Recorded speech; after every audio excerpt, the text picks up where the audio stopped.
কথা শোনা যাচ্ছে? ঠিক আছে? Hello? Hello?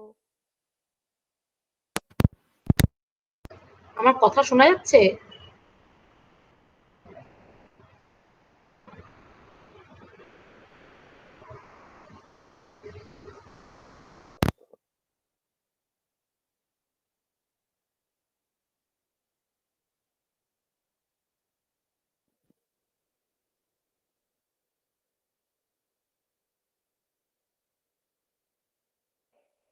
Shomam, can you please upload that, share that today's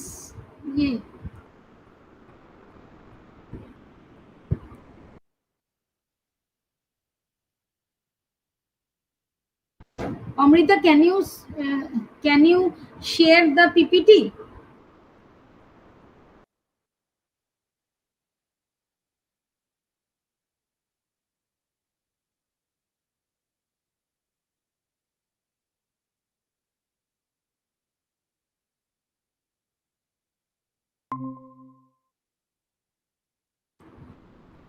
Orbita, Shomam, can you please share today's PPT, because I have to let everyone in, so I can't share it.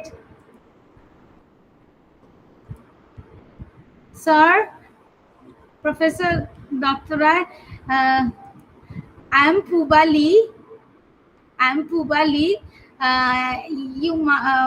Actually, we met in my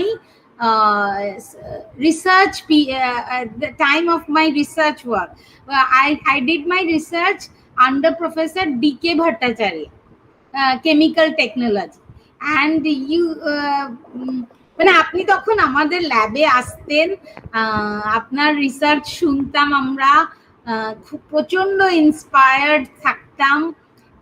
আপনার কি একটুও মনে আছে chemical technology applied chemistry building এর ক্যালকাটা ইউনিভার্সিটির রাজাবাজারে আপনি আসতেন? প্রফেসর দীপক কুমার ভট্টাচার্য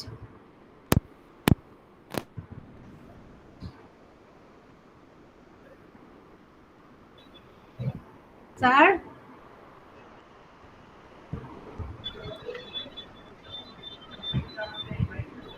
স্যার আপনি মিউট রয়েছেন। ও আচ্ছা আচ্ছা, হ্যালো। হ্যাঁ, আমার খুব মনে আছে, আমি ওই যেতাম আপনার, এখন আপনার মুখটা আমি চিনতে পাচ্ছি। একটুখানি স্যার শোনা যাচ্ছে না sir.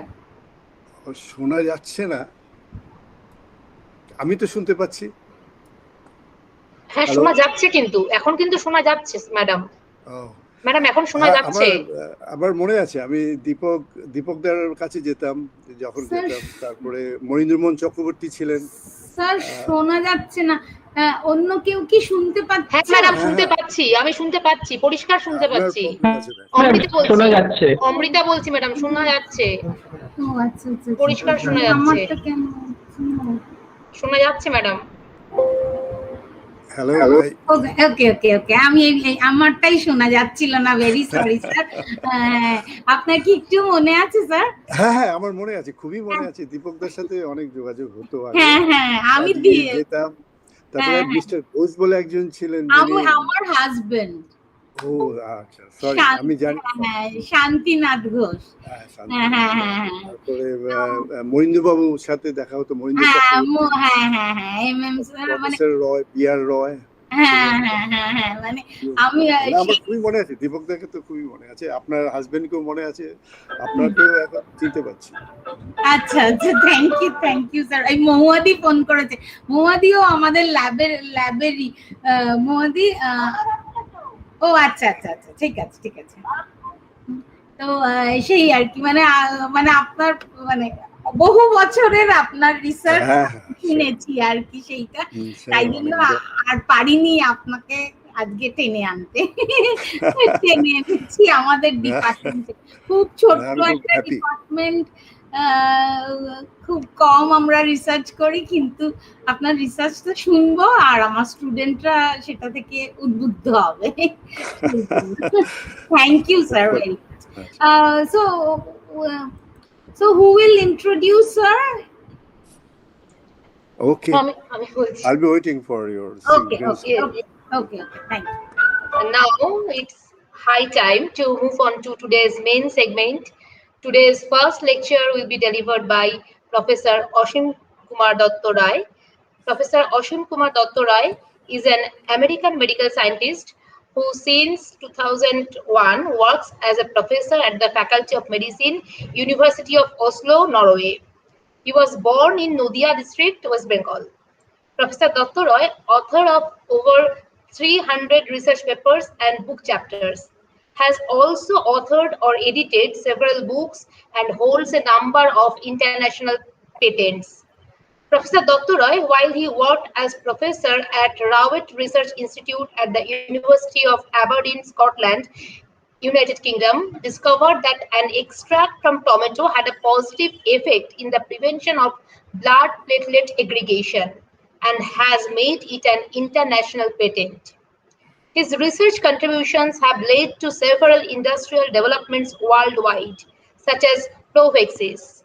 Another area of his research has been the investigation of the fatty acid transport system in human placenta and its roles in placental preferential transfer of critically important nutrients such as docosahexaenoic acid and arachidonic acid from the mother to the fetus.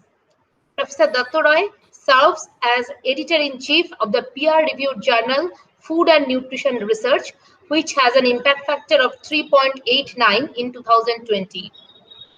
Datta Rai serves on the editorial boards of several other journals, including prostaglandins, leukotrienes and essential fatty acids, Nutrients, and European Journal of Lipid Science and Technology. He earned esteemed memberships from various distinguished academia like Clinical Nutrition Society, American Oil Chemist Society, British Biochemical Society, International Congress on Clinical Nutrition, etc. Professor Datta Rai has received a number of prestigious awards like Elizabeth Kuklushin Memorial Award for prostaglandin research by the American Heart Association and the Hoffman-La Roche Award for Phytoplacental Research by the International Conference of UFA Nutrition and Disease Prevention. He is also selected as Honorary Professor, Robert Gordon University, Aberdeen, UK, Fellow of International College of Nutrition, Honorary Professor, International College of Clinical Nutrition, as well as Executive Member, European Academy of Nutritional Sciences. We are delighted to have Professor Datta Rai with us. He will be speaking on a very relevant topic entitled Nutrition and COVID-19 Pandemic.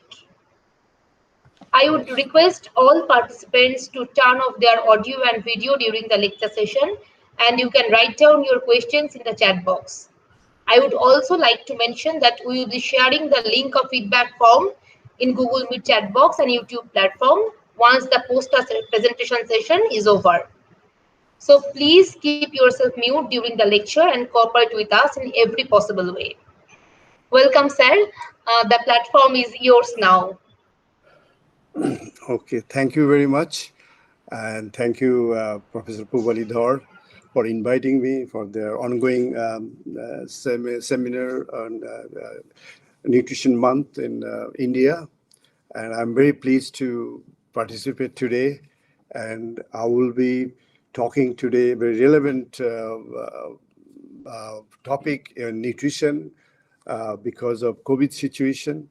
And probably I'll take 45 minutes to 50 minutes. And then after that, if anybody, any kind of questions, you can write to me or you can ask up to the moderator will decide. Anyway, with this, I will start sharing my screen now. And hopefully, if you have any problem, just let me know, okay? Let's see.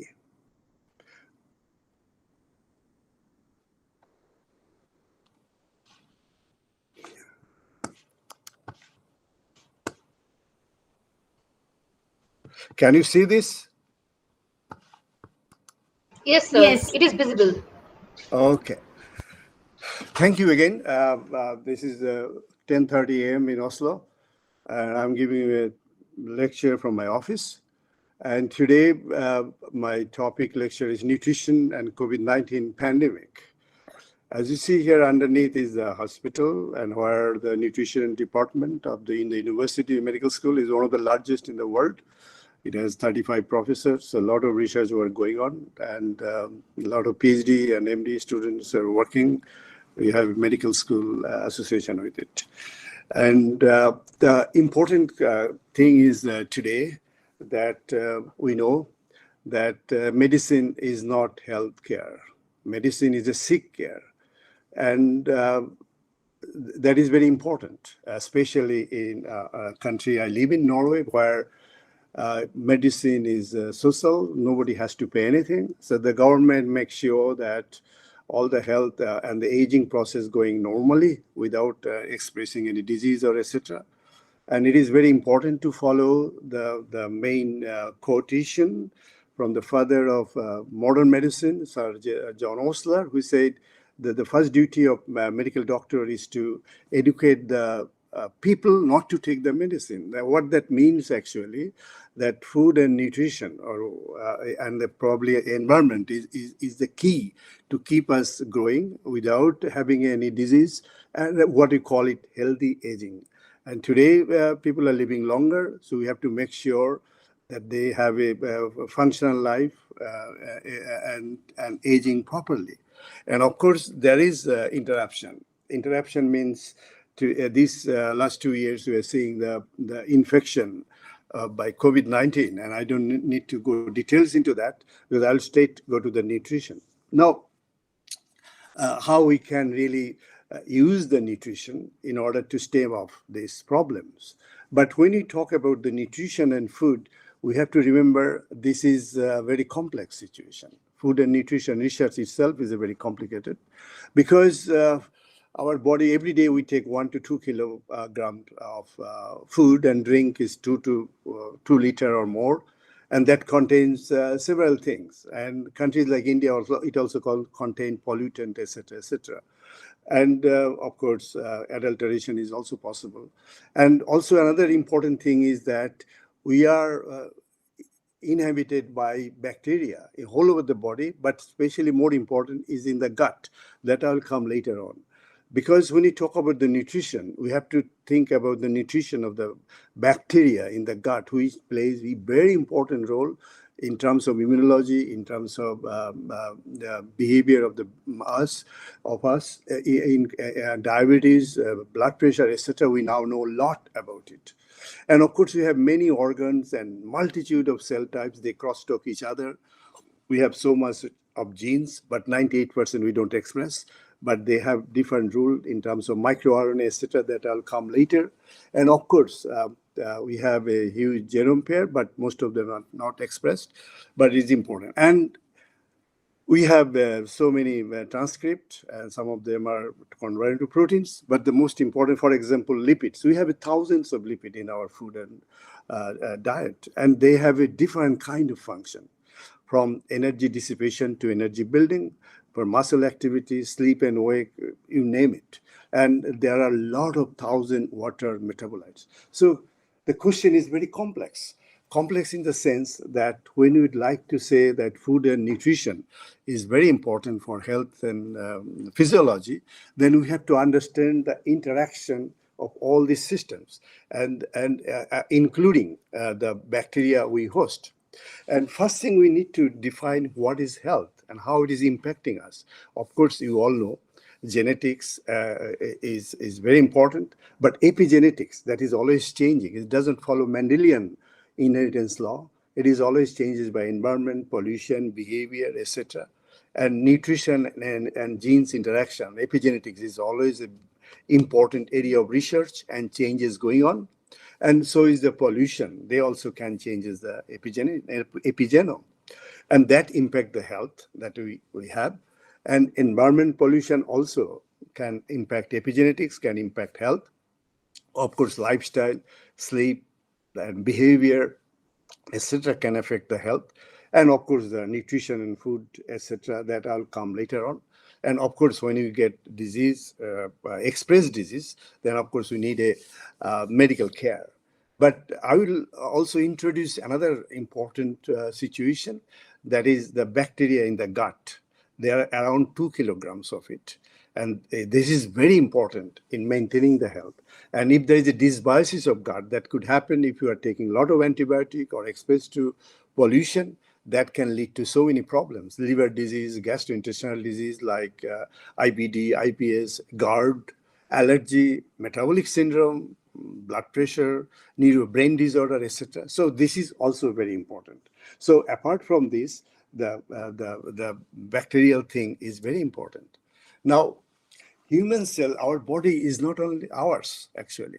Our body contain huge, 57% of our body cells are non-human. They are bacteria, they're present everywhere. It's not a sterile world at all. Even in the mother's womb, it is not sterile anymore. And they can control so many things. And so the microbiota are now viewed as a metabolic organ, exquisitely tuned to our physiology that perform function we have not had to evolve on our own. And that is also changing, depending on the food you eat, depending on the end pollution, depending on your behavior. So many things actually can impact microbiota and can impact our health. So these gut microbiota, they need 60 grams of complex carbohydrate daily. That means if we take a refined carbohydrate, the poor bacteria will not get the food, because it will not go to up to the large intestine where they reside, and they are very happy with their complex carbohydrate. And if it is not in the diet, as we take more fast food, and if we take more refined food, and the complex carbohydrate is not there, they will be starving. And also they could be changed by pollution, antibiotic torture, etc. They can have a huge impact on this. But what they do, this gut microbiota or microbe, it stimulates the immune system. It protects our immunity. That I'll come later on.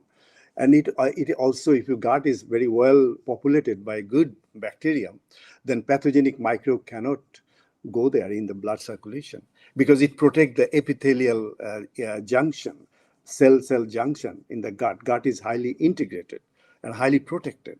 And also it produces vitamins. As you know, if you take antibiotic, you will get weak. And also they produce more small chain fatty acid that actually goes all over the body. It can go up to the brain, vagus nerve, etc., etc. It can also kill the gut, some cells, cancer cells, and it can protect the gut cells. So it's very important that when we talk about food and nutrition, we must make sure that our friends, the good microbiome, it is well protected, and they are fed, and they proliferate and happy, and no dysbiosis occur. Dysbiosis means changing of the microbiota into pathogenic situation. Other bacteria can come in and then can get problems. Another important thing is that everyone have some common microbiota, but depending on the food and nutrition and environment, this profile can change and can have a different phenotypes and can different impact on that. That I'll come later on. As you see in this situation, because of your nutrition, you understand very well that we really bluntly say, hey, don't take fruits. That will lead to glycemic response high. It is not true. Depending on the body's mechanism, how they digest, plus the bacteria, they can control the glycemic response. And if you look at here, that there are studies from Israel, they're showing that the two groups showing completely opposite glycemic response.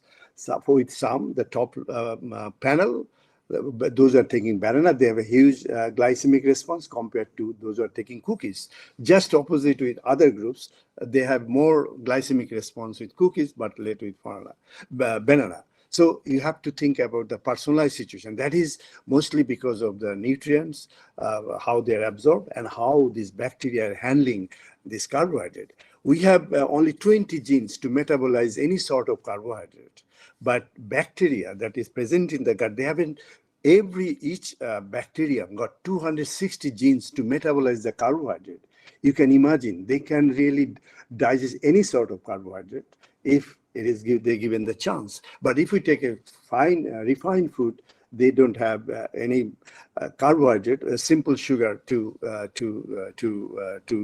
they will not get it because they will be absorbed in the small intestine and other places, but not in, they have a little chance to go to the gut where these bacteria reside, but they like complex carbohydrate. So it's very important we have it. So under different condition, dietary condition, stress, metabolic, psychological, infant feeding method that I'll touch a little bit. Birthing process is very important because if normal birthing process, the babies get this gut microbiome from the mother, the very helpful, this is the first gift of the mother, and then they colonize postnatally, and it stays there unless you change them with the use of antibiotic before 2 years, and then there is a big problem. And also, if they get a antibiotic before 2 years old, then also they can destroy this that gift of the mother that they colonize in the bacteria. So that's why in a European country and America, the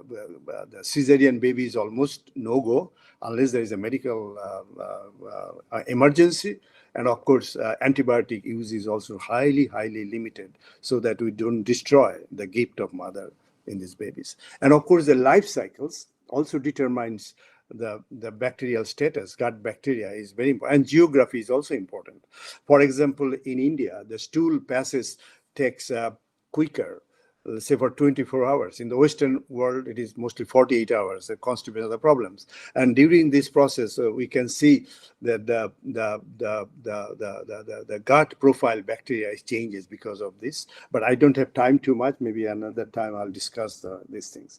Another important is the stool that we have is 60% is bacteria, dead or live. So you have to think about how important it is when you discuss or thinking about the nutrition of the people.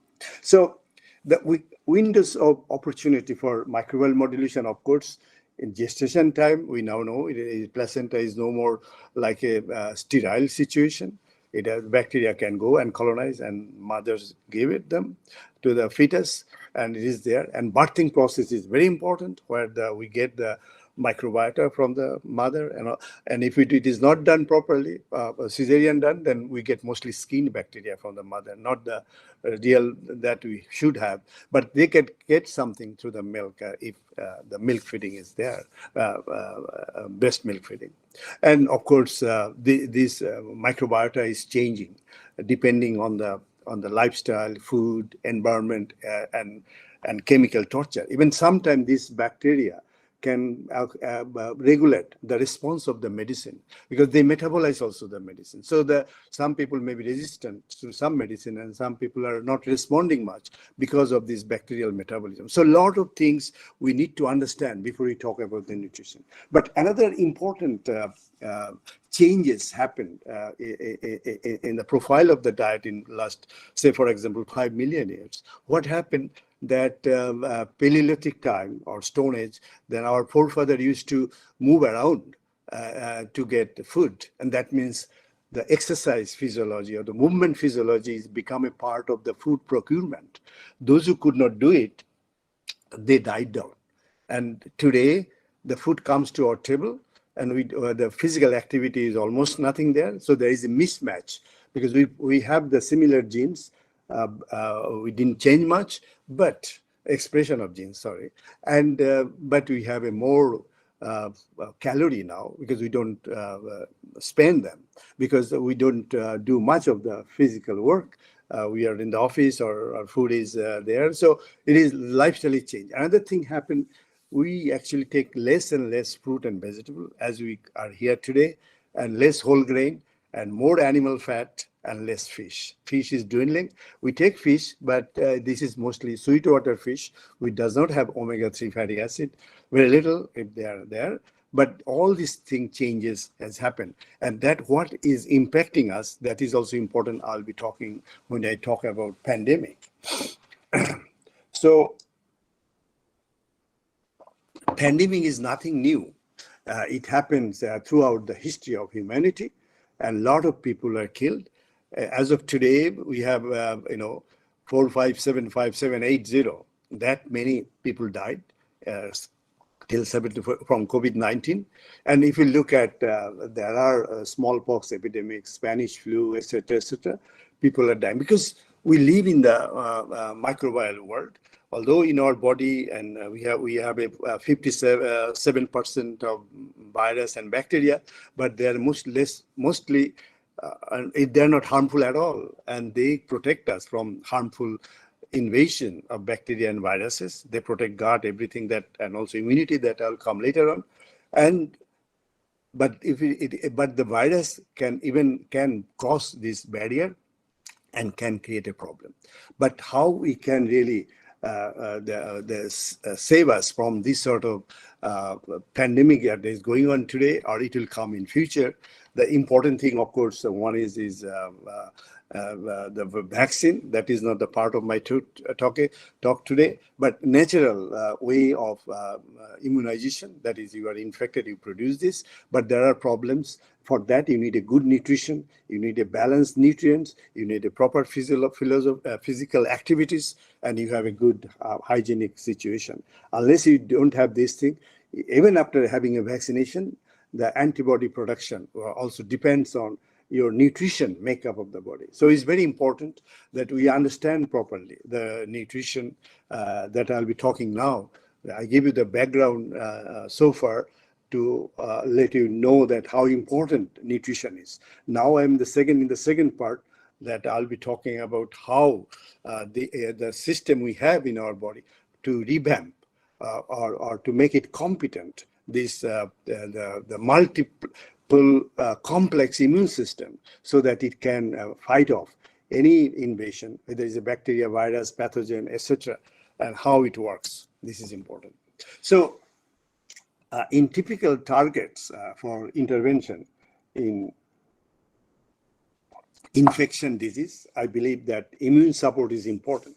Of course, immune support for billions of people, it takes time to, if it's a new virus, you have to do a vaccine preparation, but for old technology, it takes a long time and is a huge problem. But with mRNA, it takes less time, but still not a lot of human trial to be needed to look its efficacy and safety, etc. And other way and also you have to give a antivirus or anti-infective treatment. But that is also with COVID-19, we don't know yet. There are several candidates, but none is good enough, and there are a lot of side effects. And of course, and also you have to give a symptomatic support, fever, pain, joint pain, the loss of appetite, weakness, etc., and how you can treat them, acute symptom versus transient symptoms. And of course, your body is with the full effects of inflammation, full of inflammation. That is nothing to do with virus. Because of virus invasion, we produce inflammatory condition to cope with it. So it is very important that we handle this, and then post-recovery symptom. As the virus is affecting through cytokines, a lot of what do you call it, epithelial vascular bed is brain, in limb systems, vascularity, everything that also damage, how we can recover it. And all these cases, nutrition will have a very important role. So this is very important.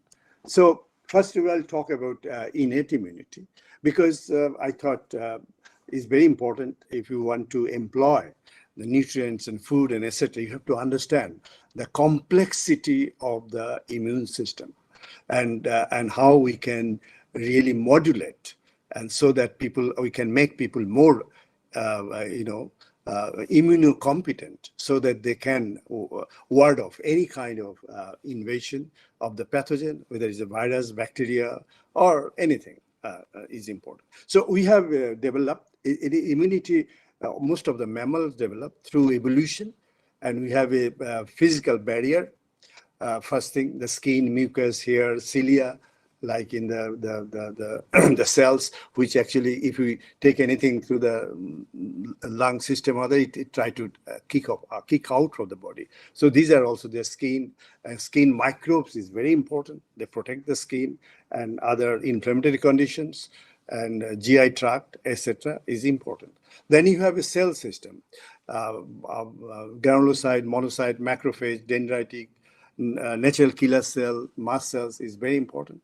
Of course, chemical barrier, the pH of the stomach is important, where most of the virus should be inactivated. Lipids, it can bind the virus and bacteria and can inactivate. And a lot of enzymes can degrade the virus or bacteria if it's in the system. And then these are the innate immunity. We are born with it. That means when you are born, this we get innate immunity. And then you have acquired immunity. It's very specific.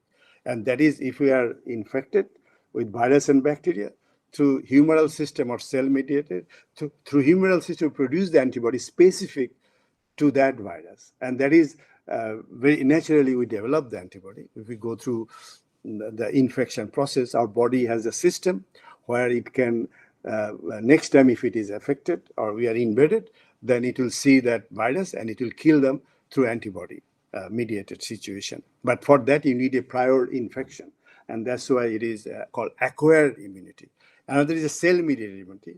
That means we produce so many cytokines, etc., against this infection, and then that kill it. But the most important thing in the immunity system is the recognition of the self and non-self protein or molecules, because the immunity only works if it can see that it is invaded by foreign things, then it will kill them. But if it started killing its own cell, that we see in autoimmune disorder, etc., then we have a big problem. So the execution will be there, but the most important is self and non-self. That I'll come little bit later when I'll talk about toll-like receptor and nutrition is important. And as you see, when you go to doctor, the blood, they will look into the neutrophil, say for example, white blood cell, neutrophil, lymphocyte, monocyte. These are the most important cell in terms of immunity. Of course, platelet is also important. We have a little bit chance to talk about it because platelet, they also produce inflammatory cytokine, etc. And platelet does not have nucleus.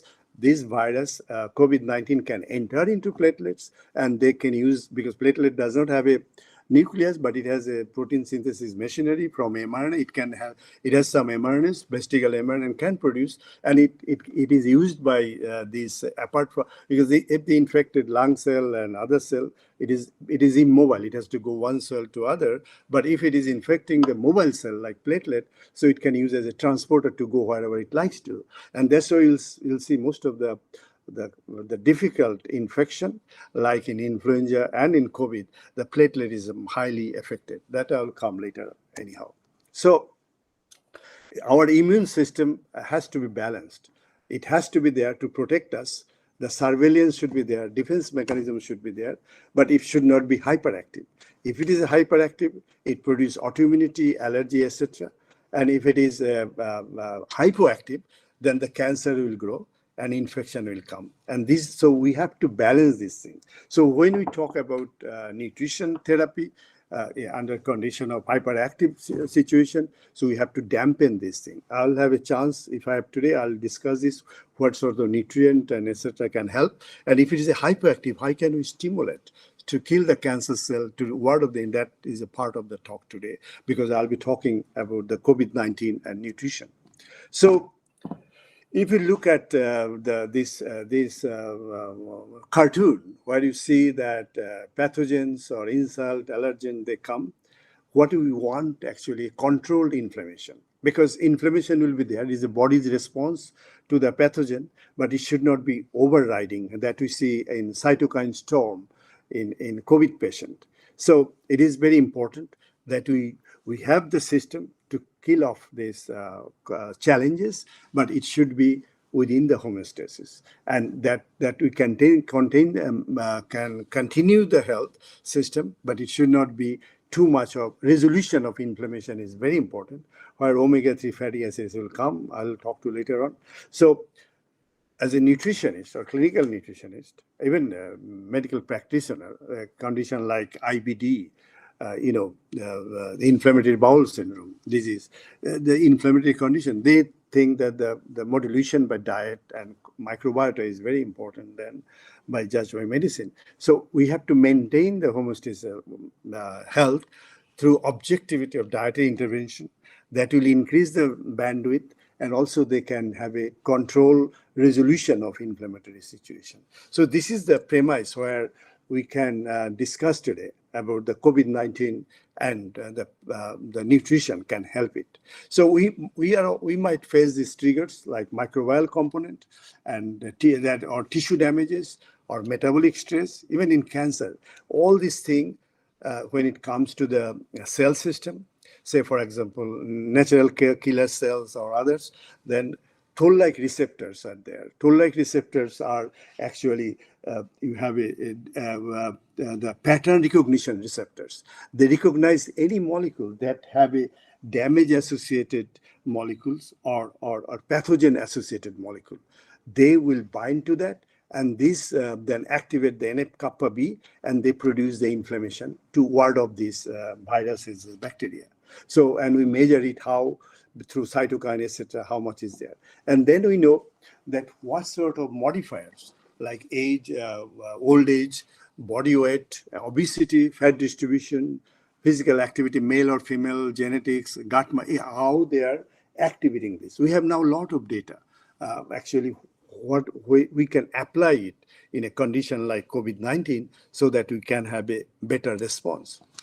And if you look at the nutrients, most of nutrient can impact the immune function. As we know, the Kwashiorkor disease, where the protein is a problem, they have a huge inflammatory condition. So it's very important. The protein should be normal intake. And some of the amino acid, glutamine and arginine, these are very important amino acid for immune cells. And fatty acid that I'll come later on, depending on the fatty acid, it can impact immune function. Fiber is important, that impact microbiota, and indirectly that impact the immune function. And then you have vitamins, B12, B6, vitamin C is important. And of course, the carbohydrate, the refined carbohydrate, monosaccharide or fructose is very bad, because the neutrophil, which is the main player of the immune system, innate immune system, they are first soldier, they come. Because they are interested in sugar, they don't do the job. So you make them inactivated. The sugar is not good at all in that immune challenge situation. Whereas the vitamin C is very important. Even natural killer cell, they have a vitamin C receptor, or neutrophil, sorry, as the receptor, and they can become activated, they can do this. That's why we ask people to eat more of citrus fruit, vitamin C, to energize the neutrophils. And whereas the sugar does the opposite thing. So what happened when SARS-CoV-2 infected us? They go into the system, and through their receptor ACE2 that is present in most of the epithelial system. And then they go in the system, and first players are natural killer cells and neutrophil. They see first that things are impacted. So natural killer cell is actually the first cell. They try to kill the virus infected cell. How they do it? This virus, any cell, they express MHC1 that I'll come later on. And that MHC1, if the cell protein is there as a ligand on that, then NK cell will not be there, because there will be inhibitor receptor will be expressed, and NK cell will not do anything. But if the virus is infected, then MHC1 can have a viral protein there, the natural will shoot it and kill them. And our body cell also wants to be killed, because it cannot do anything, it cannot fight anymore. So it try to ask the NK cells, come and kill me. And for that, you need certain kind of nutrition that I'll come at the later part of the work. And if it is not happened, if the virus is coming there and natural killer cells, then they produce NF-kappa B, and then NF-kappa TH7, they will produce a lot of cytokines, and they will try to neutralize the virus in a different way. Whereas the other cells, T cells, I'll come later on, that they can get the information from the viral antigen, and it will be expressed in MHC2 in different antigen presenting cells. And then this helper T cell will activate the helper T cells, then activate B cells, and then this information against this virus will be present in the memory B cells. Actually, what happened in a vaccine, that we introduce the cover or the attire of the virus, that it is they wear this dress. So we introduce that dress into the cell, so the whole immune system then know that if any pathogen coming with that sort of cover will kill them. So that is the main thing of the vaccination. And same thing can happen naturally, but it could be weak, and also some other problem I'll come later on. But the most important thing for antibody production against the specific virus or have a cytokines, they need a lot of calorie and some elements, some nutrient, etc. is very important, and to kill off these things. So as I mentioned, the neutrophils and natural killer cells, these are the primary defense cells, and they are the surveillance. When any infection come into our body, cross the barrier, go to the blood system, then these cells become very active. Natural killer cells are the shooter of any cell that is infected by virus or cancer cell, as long as they produce MHC1 containing that foreign protein in that. But as long as the MHC1 receptor that contain our own cell protein, it will not touch. But it can only touch if it is infected by virus or cancer cell. But virus can avoid this mechanism that I'll come later on. And neutrophils, as I mentioned, they are almost 60% of the lymphocyte. They are very important, but under certain conditions, they can be inactivated or can be active. It's very important. If somebody is infected, the refined sugar is very bad. As I mentioned, if sugar goes to mostly fructose and glucose in the blood, this neutrophil will rush to that sugar. They love it, and they don't do the proper job. So the soldiers become inactive, and they cannot do. And under stress, under grief, under cortisol situation, these cells become inactive. So as you know, under stress condition or grief condition, people are more vulnerable to the infection. So it's very important we understand this. And the vitamin C always good when because the neutrophil is become activated. They have the vitamin C receptors, and they try to kill or try to do that job, killing the foreign invaders. And another thing is acidic food. Citrus fruit is very important that activate neutrophils. But now I go to the little bit the cartoon about the science. And if you look at the left side that I mentioned at innate immunity, and right side is additive immunity. And innate immunity is the immunity which is we get it through when we are born, and it is the most important part, first part, in terms of is a kind of a very acute response, not a chronic response. For chronic thing, we have to go through additive immunity. So what happens, any infection come, etc., if it goes to the blood, then of course it goes to the epithelial, it can go to the blood system, and then the cells are infected, and natural killer cell will be trying to infect it, and then they will produce a huge range of cytokine, etc., and that will be trying to kill off the virus. But it can go to is it havoc, suicidal killing, and it can destroy the vascular bed, any epithelial bed, including brain. That's how we see when the cytokine storm happens, we have a big problem later on in terms of recovery. Even it can go to death because of the multi-organ failure. The cell membrane systems, sodium-potassium balance, etc., are not well protected because of the cytokine damaged membrane. And if you go to the additive immunity, when the dendritic cells they are called antigen presenting cells, they donate the part of the virus to the MHC2. They express only 3-4 cells. They produce MHC2, major histocompatibility complex 1 and 2. One is present everywhere. Any nuclear cell, they have one, except red blood cell. And this is very important to protect us from invasion or virus or bacteria.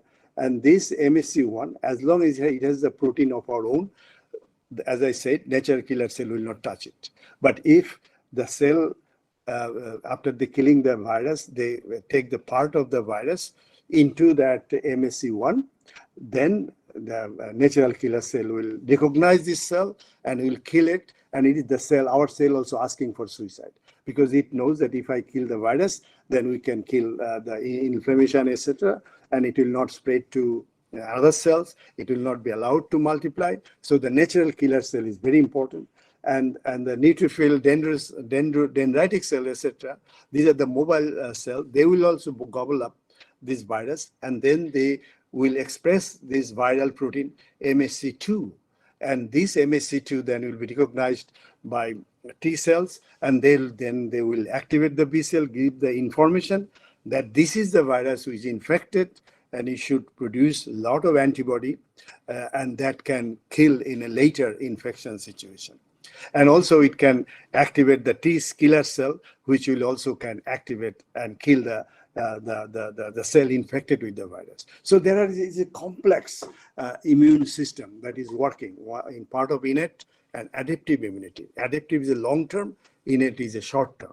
And these are mostly dependent on nutrition, innate immunity. Of course, adaptive immunity too, that I'll come later part. But all this, if it is not a virus, is a dead virus or vaccine, it does the same thing. They produce the antibody through B cells, and we have a much more of it because we have more of antigen. We got mRNA as you know, all you got mRNA vaccine, and mRNA will produce the protein, and protein will produce the same reaction in dendritic cells and other cells, and then they will do the same thing. It will go to the MSC2 and activate the T cell. T cell then activate B cells and produce the antibody against this spike protein that has the mRNA that vaccine has. So this way it works. So if I more simplifies this way, then this is we have the virus. It comes to the infected cells. Then infected cell produce MSC1, and so the NK cell will come and kill it. And also MSC1 can be cytotoxic T cell also kill it. If the MSC1 give the viral protein in its surface, it will do that. And if it goes to the dendritic cells, the antigen presenting cells, then it will produce in MSC2, and then MSC2 or MSC1, then they will activate the T cell.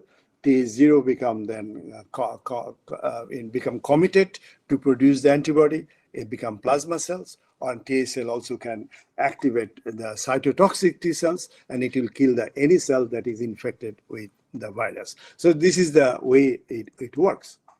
Again, the very simple way. I'm just slowing down how the simple way to do it. You have the pathogen or vaccine, whatever you call it. Then it is taken up by the antigen presenting cell, natural killer cell, macrophage, etc. And they will process it, and they will then give part of this virus or antigen mRNA protein from vaccine either to MSC type 1 or MSC type 2. As I mentioned, MSC type 1 is present in every cells except red blood cell. MSC2 present only few cells. Those are called antigen presenting cell because it is presenting antigen to B cell via T cell to produce the antibody. So this way is called antigen presenting cells.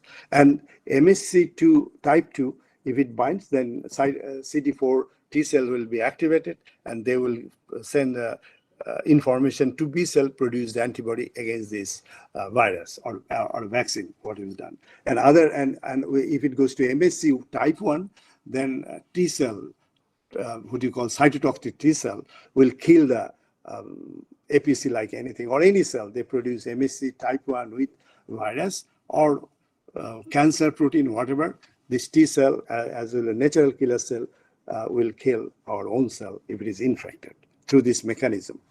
But under this condition, you have antibody production as a late situation, but before that, we have a cytokine, as I mentioned, through toll-like receptor and other mechanism.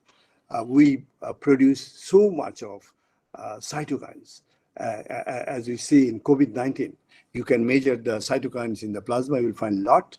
And this cytokine can activate the complement system, can activate the platelet, can increase the clotting system, increase volume shock, lung injury, any surface it will impact.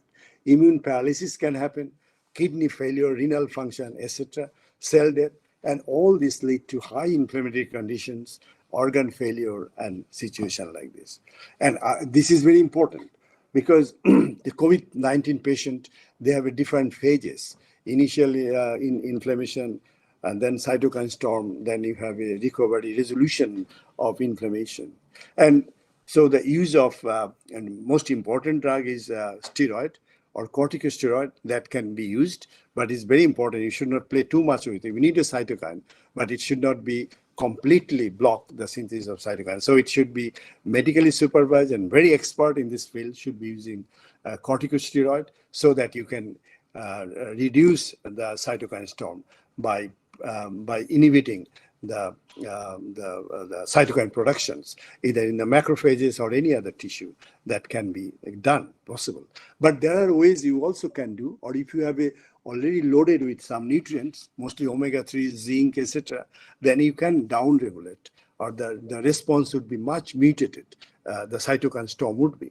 And also vitamin D also, very important under this condition. So although it is immune system is a very complex, cells, protein, barriers are involved, but they all need a specific nutrients and sometimes general nutrients. And if it is there is a deficit, or it is metabolically also could be not healthy, like you have more sugar, lipids, lipid profile is very high, or high blood pressure, that all helps in the cytokine storm and damage the system. That's why we call it comorbidity in those patients, because they are already, their system is compromised because of this. And with the cytokine storm, they cannot handle very well. So this is a problem. But if you are loaded, or if you have a good information of this, and if your diet contains a good amount of nutrition that I'll be talking now, then most probably you can avoid the cytokine storm. You can have a muted response, at the same time very effective immune system that can kill or inhibit the viral replication. As I mentioned, apart from the immune cells, the platelet also very important in this situation, COVID-19 especially, because platelet get activated, because cytokines can activate a complement system, and complement system can impact the clotting system. Then thrombin can be generated, and thrombin can activate the platelet. And if thrombin comes into play, that happens when there is you have somebody, sorry, not you, but people have a cardiac problem or attack, then the extrinsic pathway is activated, then you generate thrombin, and thrombin can aggregate the platelet and also the clotting system. And this platelet activation by thrombin, it doesn't care if you are taking a lot of aspirin or not. It will aggregate the platelet and kill it, because aspirin cannot stop the thrombin-induced platelet aggregation. Another thing is that when there is when somebody has a metabolic syndrome, hypertension, high blood pressure, high sugar, etc., their platelet is, and sedentary lifestyle, sitting long time in an office or whatever, obesity is there, then the platelet become active. That we have shown in our research a lot of time. And trial, human trial, the platelet, even a sportsman, when it is a high profile sportsman, the platelet can be all of a sudden be highly activated. But for most of the people, the platelet activation is there, and activation means they produce so many molecules. As you see here, epinephrine, serotonin, platelet factors, membrane factor, oxidative stress, serotonin, thromboxane, P-selectin, all these come into the endothelium, and they activate endothelium, vascular smooth muscle, etc., and they produce the atherosclerotic processes. Plus, if they are activated much more when there is attack is there, because thrombin is generated, as happened in COVID-19, etc., that platelet become highly active and aggregates and kill the person. So there are two problems. One is continuous activation that happens. Any person with metabolic health problems or sedentary lifestyle, or heavyweight smokers, and they are less consumption of fruits and vegetables or high-fat diet, the platelet become active. And this platelet can generate these molecules that interact with the endothelium. You have a passive system, vascular system, millions of cells are moving each other. That means you need a very good surface of the endothelium so that all the blood cell can flow and blood flow can maintain. But that endothelium also damaged by this platelet activation by COVID-19 cytokines, and that creates a problem of most of them people have a cardiac problem, this COVID-19, because of platelet activation, blood coagulation, and endothelium problems. And this is another cartoon just to show you that in the lung, what happens in lung is a membrane epithelial. The virus can go and can damage the membrane. As you see in the right thing, blood coming and carbon dioxide is out to the alveolar so that we can exit carbon dioxide and taking oxygen in, and then can transfer to the blood system. And they, through the very tiny membrane is there in the vascular bed and the alveoli of the lungs. But if the cytokines are produced a lot and oxygen tension is less, because we need more oxygen, we cannot take it because the alveolar is damaged. So the oxygen perfusion with the blood is less and less. Even you take a lot of oxygen through mechanical way, but the exchange of carbon dioxide oxygen is very little because we, under the COVID-19 situation, membrane damage is a major feature. And if membrane is damaged, this sort of exchange that happens under normal atmospheric pressure, we don't have it. We cannot have it. So this is a problem. And if the oxygen saturation goes below 98, 96, 97%, of course, there is a big problem. And that can lead to, hyperactivation of the cardiovascular system, etc. Try to compensate it, and there is a big problem. So as you can see, the virus is a very simple strategy. It has to invade the cells because it needs a host to multiply itself. That's the only strategy. It doesn't care anything. And then doing that, our body tries to react, and we produce a lot of cytokine inflammation, cytokine storm is all produced by our body and can damage ourselves. It's like a terrorism, actually, and that kills the system. And this is a very important observation, or as you see in a cardiac in a COVID-19 situation. So the most important, of course, one is the two part. One is the stimulation of the immunity, or what we call it, the competence of the immunity through diet and nutrition, which I'm coming later. And other thing is that the cytokine storm, that it is coming from monocyte, macrophage, etc., and producing lot because of the inflammatory conditions. The easy way to use the steroid, of course, then you kill off most of the cytokines. But steroid has a lot of side effects, and it is difficult to control because you need a basal activity of the cytokines to maintain the patency of the system. But if it is not there, then there is a problem. And if it is not used properly, right time is not a problem. Plus, if the lung is damaged, the oxygen exchange or saturation is not there, is a big problem. But beforehand, if we actually motivate ourselves, and if we know how the lipid metabolism, etc., are involved in the immune response, and if we have a proper kind of diet in terms of fatty acid, in terms of polyphenols, in terms of microbiota, we can really mutate the response of the cytokine storms. What happened if you say, for example, omega-3 or omega-6 fatty acid, which will come later on, they become part of the cell membrane. And when there is an activation by virus and bacteria, phospholipase is activated and arachidonic acid is produced a lot. And arachidonic acid is the main culprit. If it is produced a lot, through cyclooxygenase, lipoxygenase, they produce so many icosanoids responsible for the airway constriction, for the platelet activation, for cardiovascular things, for production of cytokine, etc., etc.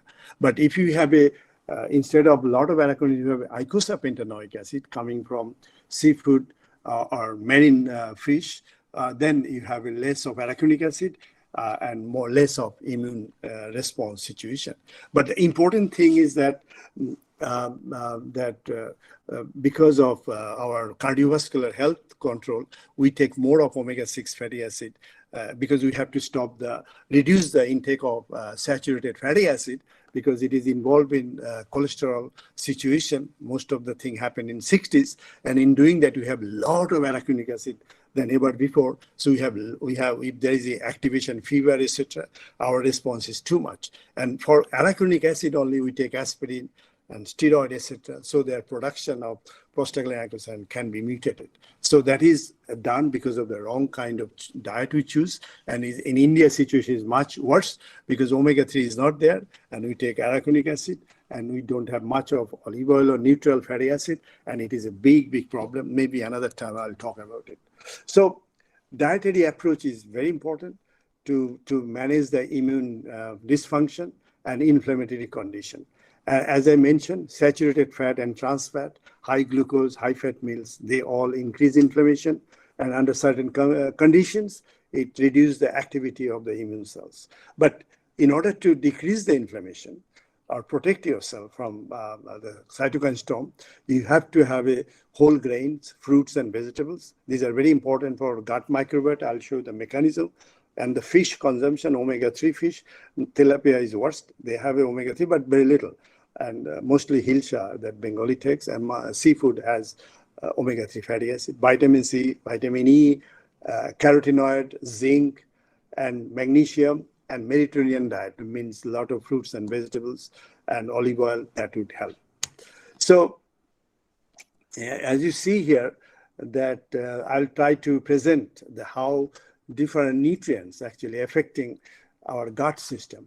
And if you look at omega-3 fatty acid, at the top, that is, it inhibits toll-like receptor 4, and it does not activate. So if it does not activate toll-like receptor 4, you have a less of cytokine production in the gut. Omega-6 has a little bit effect. It can also activate TLR, but not inhibition, but little activation. Gluten, it is very important for gluten-sensitive people. Toll-like receptor activate and produce inflammatory conditions, and bowel syndromes are there. Salt can activate interleukin-17, and it could be a very important inflammatory condition. Saturated fat also can go to toll-like receptor, can have a gut inflammation. And artificial sweeteners, sugar, red meat, because it got choline, and they produce TMO, trimethylamine, etc., and they can have a impact on dysbiosis and use of antibiotic also, and some drugs and medicine that can disbalance the gut population, microbe population in our gut. Whereas the green apple, the phytonutrient is very important. They stop the dysbiosis, and also grapes, etc. And if it is disbalanced, then one gut become leaky, and leaky gut means the viral or bacterial lipopolysaccharide will go, and they can have a different effect, and susceptibility, etc., is there. So these dietary components are being studied in relation to COVID infection, and it has been shown that the micronutrients like vitamin A, C, and D, and zinc are very helpful. And protein is in omega-3 fatty acid, and probiotics, some berries and N-acetylcysteine to protect the liver are very important. And as I mentioned before, omega-6 and omega-3, just to tell you that omega-6 fatty acid is highly prevalent in our diet in order to lower the cholesterol, but we have a much more problem when it comes to inflammation, cancer, etc., high blood, other cardiovascular mechanism, because they produce these sort of compounds, icosanoate and prostaglandin and leucorines. The important step is now to reduce the omega-6 consumption as we get it from egg, and free-range egg is a less arachidonic acid than seed-fed poultry, because seed has all seed have omega-6 fatty acid, and we should not really eat too much of it. Whereas omega-3 intake is pretty low in India and also in all the world. We get some from spinach and urad dal, but very little, and it is difficult to convert alpha-linolenic acid to docosahexaenoic acid. The conversion is 0.025% or something. It's very little, but still, nevertheless, it can help, and Bengalis are really lucky in that way. Their mustard oil and urad dal and also hilsa can be source of omega-3 fatty acid, and it can modulate the brain function, it can modulate the COVID-19 action, and also it can reduce the inflammatory cytokines. So important thing is that omega-6, omega-3 ratio should be normalized, and we should have more toward Japanese way, that less of omega-6 and more of omega-3, and we can have a choice of product and food that we know, and you can find out easily which has more omega-3 and omega-6, and you can design the food right away. And another function of omega-3 fatty acid, the leaky gut is a major issue in any kind of intestinal disorders. And it is shown that omega-3 and vitamin A can actually maintain the barrier permeability, mucus production, and oxidative stress is very tight junction, and healing is very important. If it is not there, if the barrier is gone, then you have a big problem. So another important thing is the vitamin D deficiency. 1 billion people are actually deficit in vitamin D, including India and Middle Eastern countries, despite a lot of sunshine, because we are very shy about sun and color things is important. And that's why we produce less of vitamin D. And vitamin D has a magic kind of vitamins involved in so many things. It's difficult to say everything in a one go, but as you see in this slide, it's a very busy slide. It is almost involved in from cancer to blood pressure, immune response, skin disease, etc. is important. So you make sure you have a proper amount of vitamin D in the body. And vitamin D, very important in dendritic cells behavior, in the maturation of T cell, T regulation cell. 25-hydroxy vitamin D is very important. And of course, it is also important interact with different innate immune response and additive immune response. If they are deficit, then you have a less of antibody production. Even if after taking vaccine, it doesn't work because it needs a proper nutrients interaction, vitamin D, omega-6, omega-3 fatty acid for TH cell and TH1 and TH2 cell types, and zinc, etc. are very important. Another thing is oxidative stress is increased. If somebody has a influenza virus or COVID-19, the body is full of oxidative stress. And that is, apart from cytokines, this oxidative stress can damage tissue, inflammation, and cell death is important. So you can increase your antioxidant by taking mostly colored fruits. I mentioned here, mostly from Western world, but you can have it different kind of colored fruit in Indian situation or Bengal situation. Say, for example, berries, etc., has a lot of antioxidant, and if you take properly, even banana has some antioxidant, would be helpful. Another thing is copper is very important. If copper amount in the blood is very important, it is involved in actually the fusion of influenza virus is shown for the RNA synthesis, that is, copper can act on that. So the multiplication of the virus, at least in the influenza virus, it can be useful. COVID-19 at the present working going on. And zinc is very important as a gatekeeper of the immune function. Zinc deficiency can lead to overproduction of pro-inflammatory cytokines and reactive mediator, thymus atrophy, where the maturation of T cell occurs, can happen with the zinc deficiency. TH1 and TH2 disbalance it happens in older people, and if their omega-3 is not there properly, then it goes to TH1 bias that produces a lot of cytokine but not antibody. That's why even old people, they take a vaccine, they don't produce antibody because of deficit of omega-3 and zinc. That is shown clearly. And zinc homeostasis is very important. But the excess of zinc, it can happen sometimes. It has a problem. So now is the gut microbiota. As I mentioned, that is we call it functional organ these days, and it's very important. It involved in everything, including immune systems, and it is involved in nervous systems, psychiatric problems, if it is not there, pathogen resistant, bone mass density. It promotes angiogenesis, immune system stimulation that I talked already. And of course, it produces a lot of vitamins and also volatile fatty acids, short chain fatty acid, involved in killing cancer cells and also involved in immune functions. But they can, if there's a dysbiosis, dysregulation happens because of a lot of medicine intake and a lot of lifestyles, high fat and low complex carbohydrate, then poor bacteria can die and it will be occupied by some other, could be pathogenic or non-pathogenic bacteria, but we call it dysbiosis. And there, if the dysbiosis happens, that can create a lot of problem. That happens in COVID-19 situation. It is shown that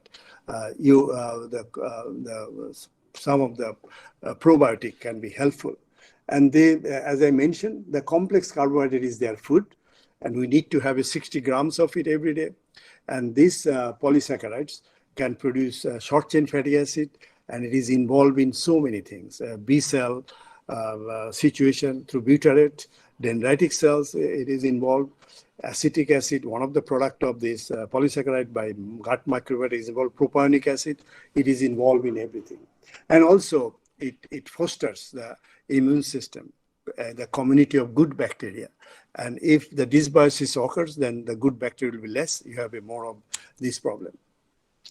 And in a number of studies is going on at the moment, specific probiotic and prebiotic combination, polyphenols and bacteria, how it can help the COVID-19 patient. There are a lot of clinical trials going on. And COVID-19 itself can have an impact on GI symptoms, so we have to be careful, but I'll not go because time is not much there. So vitamin A and B vitamin, C, D, etc., they're all research is done with other infection in before. So it is not that something new, but it can be used in a COVID-19 situation like A, B, selenium, copper, iron, etc., polyphenols from fruits and vegetables, probiotic that is shown very clearly. That is very important for tract infection. So it is there. And you can get those sort of important nutrients from different sources. You are all nutritionists, you know where to get these things. So I'll not talk much on this slide. And vitamin E, zinc, selenium, copper, and essential amino acid. Of course, the omega-3 is important. So fruits and vegetable and microbiota on virus, they work at the different steps of the viral replication, viral induced immune systems, and virus entry, etc. All these things works, and it takes a long time to describe everything. But remember that all these nutrient, the fatty acid, selenium, zinc, vitamin E, C, beta carotene, phenolics, protein, carotenoids, etc., and are very much involved in immune function. And if we summarize all these things, as somebody smokes or cardiovascular or metabolic syndromes and lifestyle, ACE2, the receptor for entry of the SARS-CoV virus, can enter into the lung epithelial in a different way, and then it can create these problems.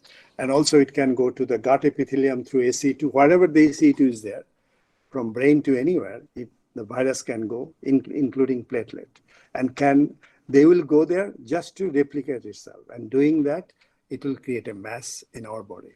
And of course, then now we have a system, host system, innate and adaptive immune systems. These must be in a proper order. And it is shown that some of the host factor, like age, old age, smoking, diabetes, and if you take a lot of steroids before, they're dampening this immune system, so it cannot function properly. But some of the nutrients, omega-6, omega-3, vitamin A, zinc, etc., they can balance, they can make this competent, this whole immune, different soldiers from infantry to Air Force, so that they can work properly and can destroy the COVID-19. So with this, I will end my talk. Thank you very much for hearing me. And now I'm ready for talk. I don't know how long I took to talk about it, but maybe too much.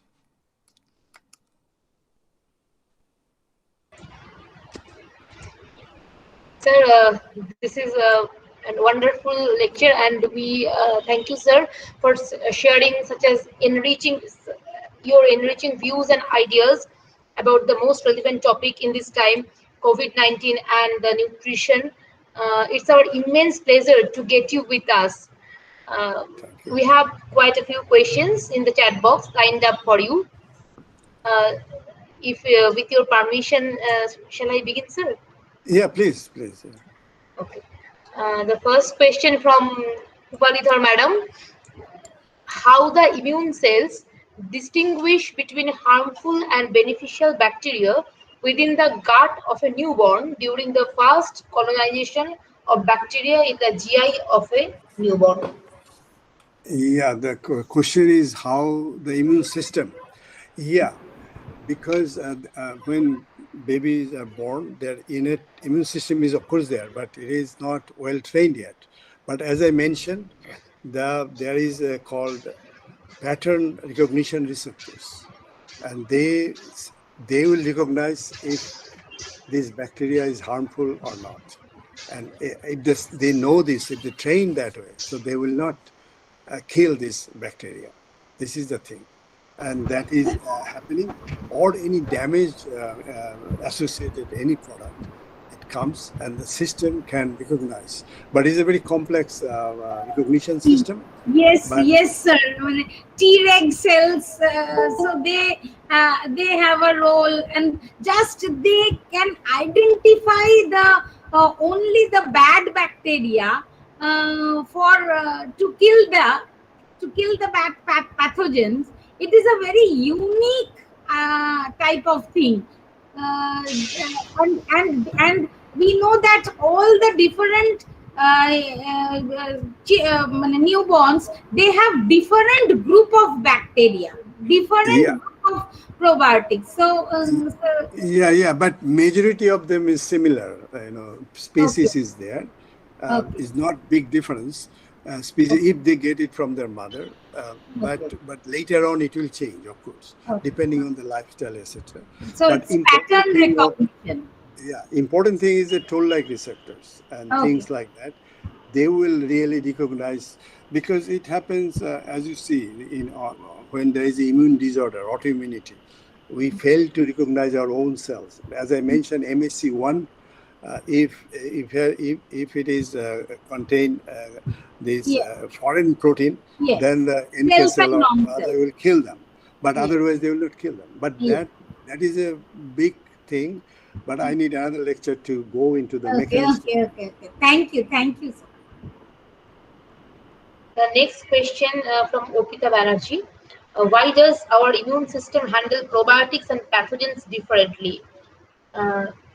Is it also for the toll-like receptor and this pattern recognition? It is part of this because any pathogen, when it comes to our body, it has recognized by the surveillance innate system. Firstly, if they cross skin, etc., as I mentioned, but then you have a natural killer cell and neutrophils and dendritic cells, and they will try to address these issues.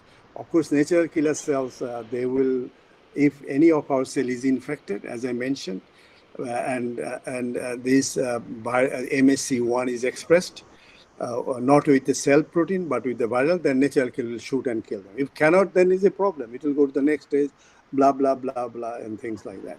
But if it has our own protein, the natural killer cell will be inhibited. Natural killer cell have an activation receptor and inhibitor receptors. Inhibitor receptor is controlled by MSC1 present in the cells infected. So it's very important, the processing of the viral protein or pathogen by this host cell. And that it depends on some enzymes, some of the nutrients, etc. But you have to go details. I didn't go there. But mostly through toll-like receptors, of course. It's very important. Thank you, sir. And there are 10 toll-like receptors, in our system. 11th has been found. They have a different job and different, they look for different kind of signature, which is not ours. So it's very, very effective system. Thank you, sir. The next question from YouTube: is there any chance of cytokine storm after someone took first dose of vaccine or after completing second dose of that? You see, that is a reaction of our body. if virus comes and multiply, it will happen. The question is how effective is the vaccine? Because Yes. vaccine, mostly mRNA vaccine, they'll have to produce the protein, and protein has to be recognized by the immune system. Then they will go to B cells, and that is a chronic immunity. But I'm talking about the innate immunity that is mostly responsible for cytokine production, etc., etc., and that happens 4 to 7, 10 days. But the vaccine have some effect. Of course, the immediate innate system also can, as pathogen does, can produce the cytokines and can do that. But that all depends. How good is your immune system? How good is the vaccine? How good it is interacting with the body and other cells, and whether you are metabolically active or not. Obesity is there. So many things come into play. Immunity is just not immunity. It's cross-talking all the systems, including the milieu, the blood itself. You're giving a vaccine, I'm okay, is not true anymore. Yes, sir. The next question is, we frequently hear about the multisystem inflammatory syndrome in children after COVID. So, Sorry, please repeat again. Multisystem inflammatory syndrome, MISC, after COVID in children mainly. So, and the term is autoantibody generation. So the cytokine storm and autoantibody generation, how these are linked? I think it could be separate. Autoantibody situation is problem is producing antibody against itself, but we have not much data yet, very strong data, how it is affecting the children. Of course, children immune system is much more, should I say, is not that mature that we have through different viral infection or pathogen infection. So it might be teaching processes there. But autoimmunity is different, and cytokine production is different. But it is possible that monocyte and macrophage, they become wild, and they are producing a lot of cytokines. At the same time, somehow their recognition system is not working properly. They are producing their antibody against them. But as I said, with the children's situation, there may be isolated case and this. In terms of a lot of data together, I have not seen such thing. Okay.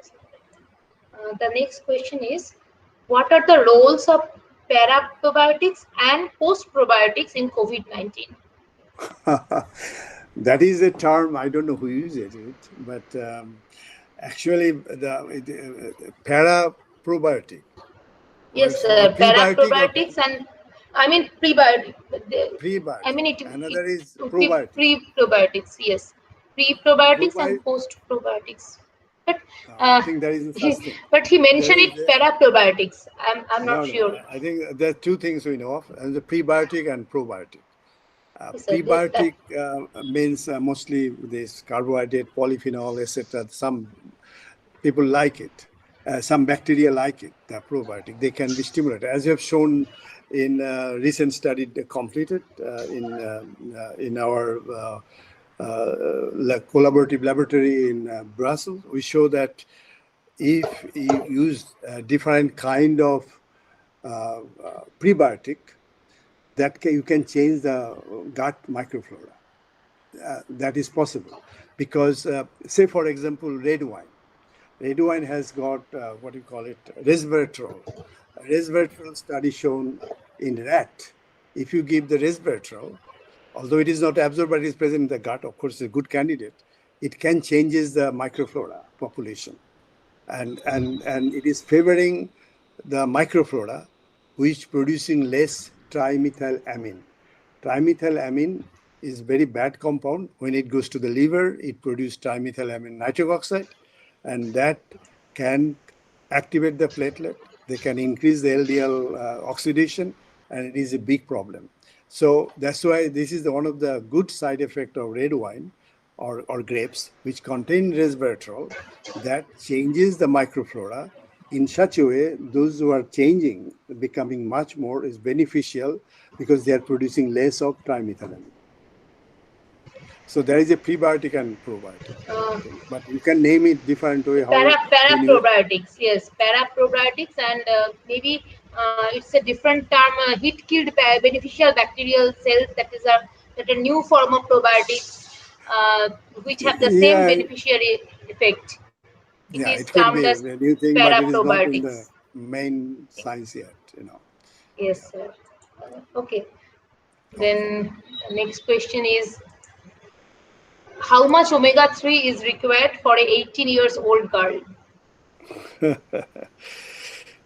You see, there are 2 or 3 types of recommendation. One European, then you have a Nordic recommendation, British Nutrition Foundation recommendation, etc.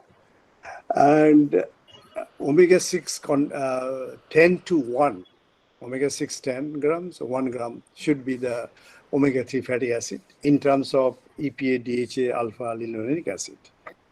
The question is, alpha-linolenic acid conversion would be much less in any body, human body. It needs is difficult metabolism. So I would say a daily from 0.9 to 1 ratio to 10 is omega-6 ratio should be taken for everybody. But for the old people and very young babies or something, they can have EPA, DHA up to 1000 milligram. That's not ratio, just to give for the brain development, etc., and things like that. And for preconceived mother and during pregnancy, because it is required very much during the last trimester, transport of omega-3 or DHA, and for the brain development, we give up to 1000 to 2 grams of DHA every day. Thank you, sir. You're welcome. Thank you once again. It was a wonderful session, Okay, and thank you. we are delighted to have you with us and for your insightful lecture, for your views, for your ideas, innovative ideas, and that will enrich us in various ways. So thank you, Th- sir. Thank you Thank you. It's my once pleasure again. to be part of your program, and hope to meet you soon in Calcutta. Thank you. Thank you, sir. Thank you all. Thank you very much, sir. Another addition, Pubalidi here, that despite being a teacher of his stature, the lecture that he had given is so lucid that it is so we could relate to it and we could get certain things from it. So we are not all from science background. Despite that, it was such a beautiful presentation that we could also understand a few portions of it. So that was your success. So to say that you are such a good teacher. Thank you so much for sparing your time, sir, with us. Thank you. Thank you. Thank you. My pleasure. Bye-bye. Bye-bye. Bye. Is our next speaker with us? No. No, no problem then. Let us then start with some of the presentations. Posters. Okay, Poster ma'am. presentation. Okay, Yes. ma'am. Okay. And Mr. Partho Sharuthi, he was saying Yes. that he's having some problem. Is he here? Can he join? I see Pronad Basu is there. Can he present? Yes. Pune is there. Okay. Or not. Okay. Then I will Dear introduce poster him. presenters, please respond. Okay, I will call out their names. Orindam Bhattacharya. Are you present? Orindam Bhattacharya.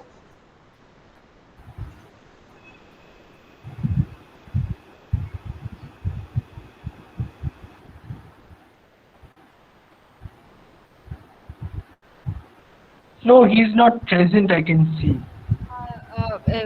Here we can see Pronad Basu. Is he present?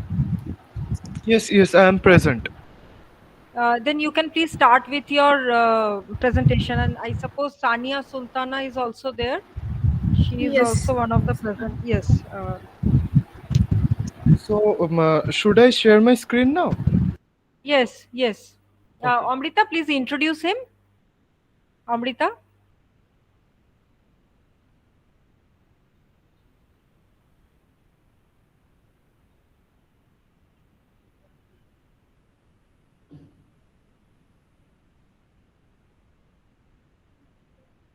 Uh, I cannot see Amrita here also. Mr. Basu, you can introduce yourself and you can just share your screen and start with your presentation. Okay, no problem.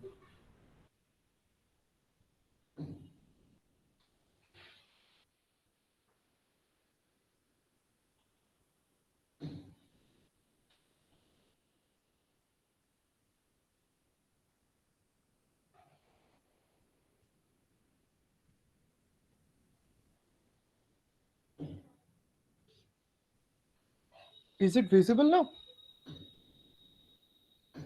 Yes, your screen is visible. Okay. Good morning to all the respected people who have gathered to attend this webinar organized by the University of Calcutta. My name is Parnath Basu, and today I will be speaking on the topic of the correlation between immunosenescence, nutrition, and diseases. In this e-poster, I have tried to give an all-around knowledge as to what changes should be done to repel diseases in older adults in terms of nutrition. Now, the population of older adults is rapidly growing due to reduced mortality rates and increasing life expectancies. Currently, 9.6% of the world population is aged 65 plus, which is believed to grow over the year. Very old age can easily be linked with malnutrition and various diseases as they seem to not get enough nutritious diet and sedentary lifestyle only enhances the degradation of their immunity system, causing long-term and short-term diseases. With the growing population of very old adults, proper meals and effective dietary supplements seem to be missed or ignored. It may cause the already deteriorating immunity system to degrade rapidly. It can be easily seen as older adults tend to be comorbid. Proper and just nutrition and useful supplements are very much needed to fight off any diseases. The nutritional requirements and dietary needs of the older or very old adults are very different from the young adults or younger.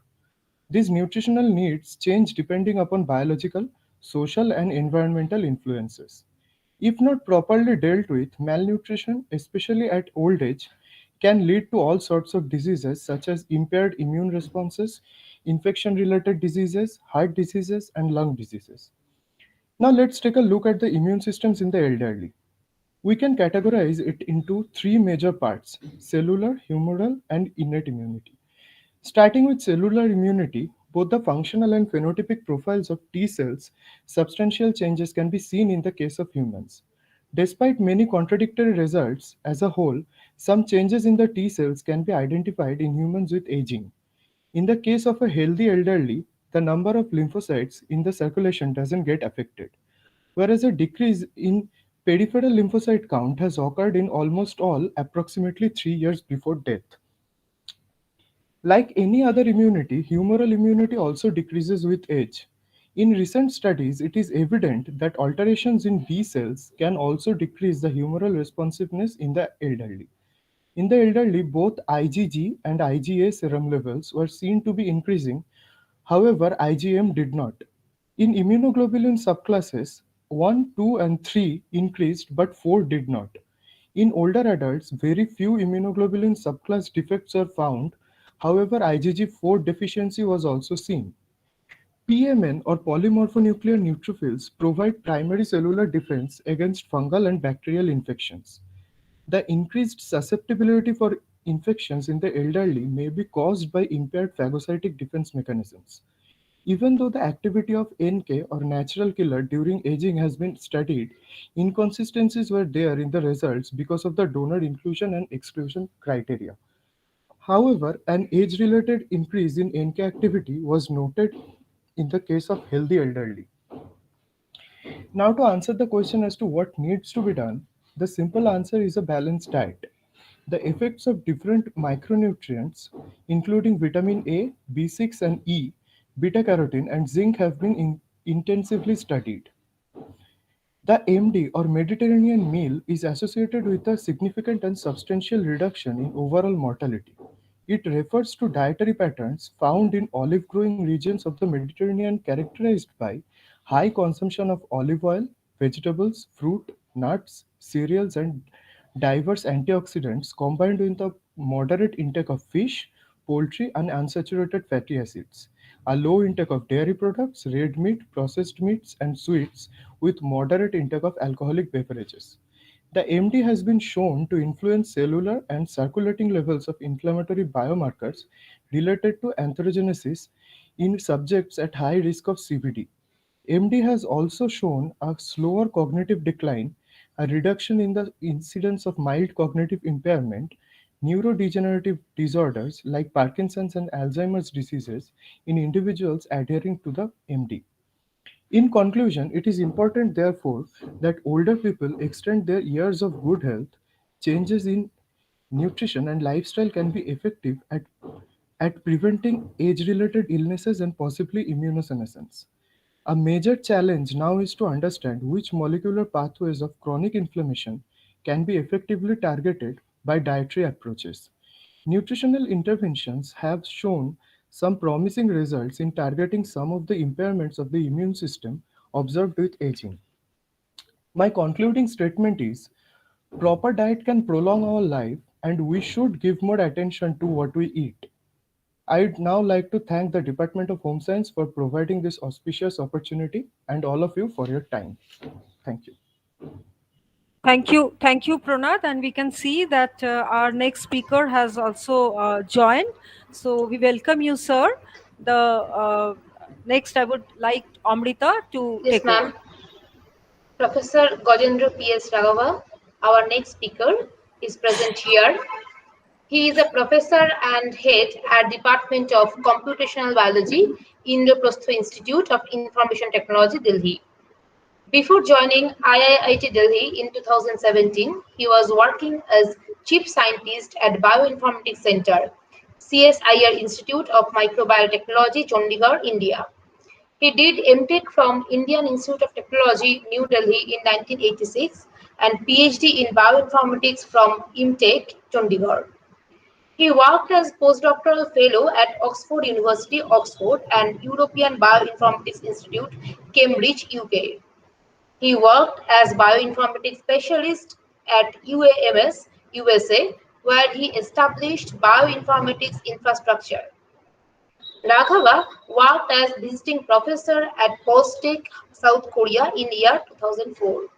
Professor Raghava is a strong supporter of open source software and open access. All resources developed at his group are free for scientific use. His group developed more than 250 web servers and 40 databases in the field of computer-aided drug or vaccine design. Probably highest number of services developed or maintained from a single group in this world. These services are heavily used by scientific community, nearly 150,000 hits per day. Group published more than 250 research papers in reputed journals with average impact factor around 4.0. Most of papers are highly cited, total citations more than 17,000 with H index 68 and G index 195 as per Google Scholar.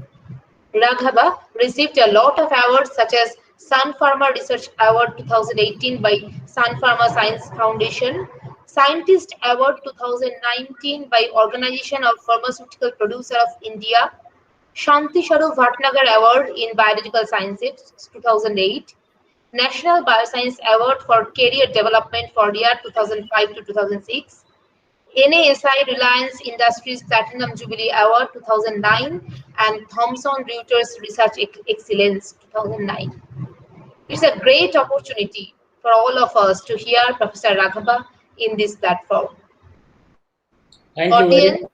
I would like to remind you that we will be sharing the link of feedback form in Google Meet chat box and YouTube platform once the poster session is over. So I would request all of you to turn off your audio and video during the lecture session, and you can write down your questions in the chat box. Professor Raghava, I would request you to take over. So thank you very much. May I know how much time I have to talk? So it's 1 hour and more. 1 hour. Okay. Yes, yes, sir. Okay. As much as you Okay. please. Okay. Okay. Thank you, sir. Thank you, sir.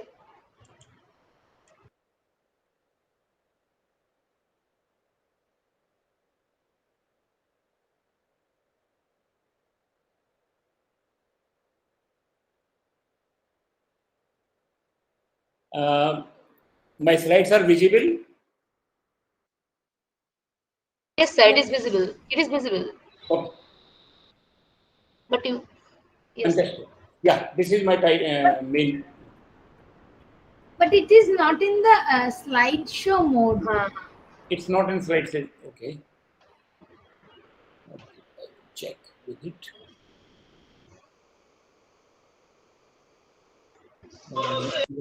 Now it's in the present slide mode. No. No. Okay. I will. Entire screen, then in the slideshow. Okay. Okay. I will go for that. Actually, I try to present by window actually, but I think there is some problem. I will go for entire screen.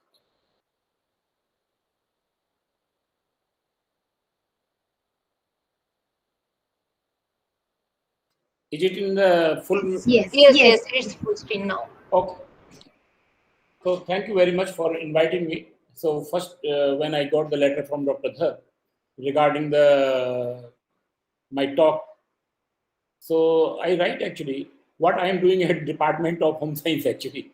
So then he explained actually why they have invited.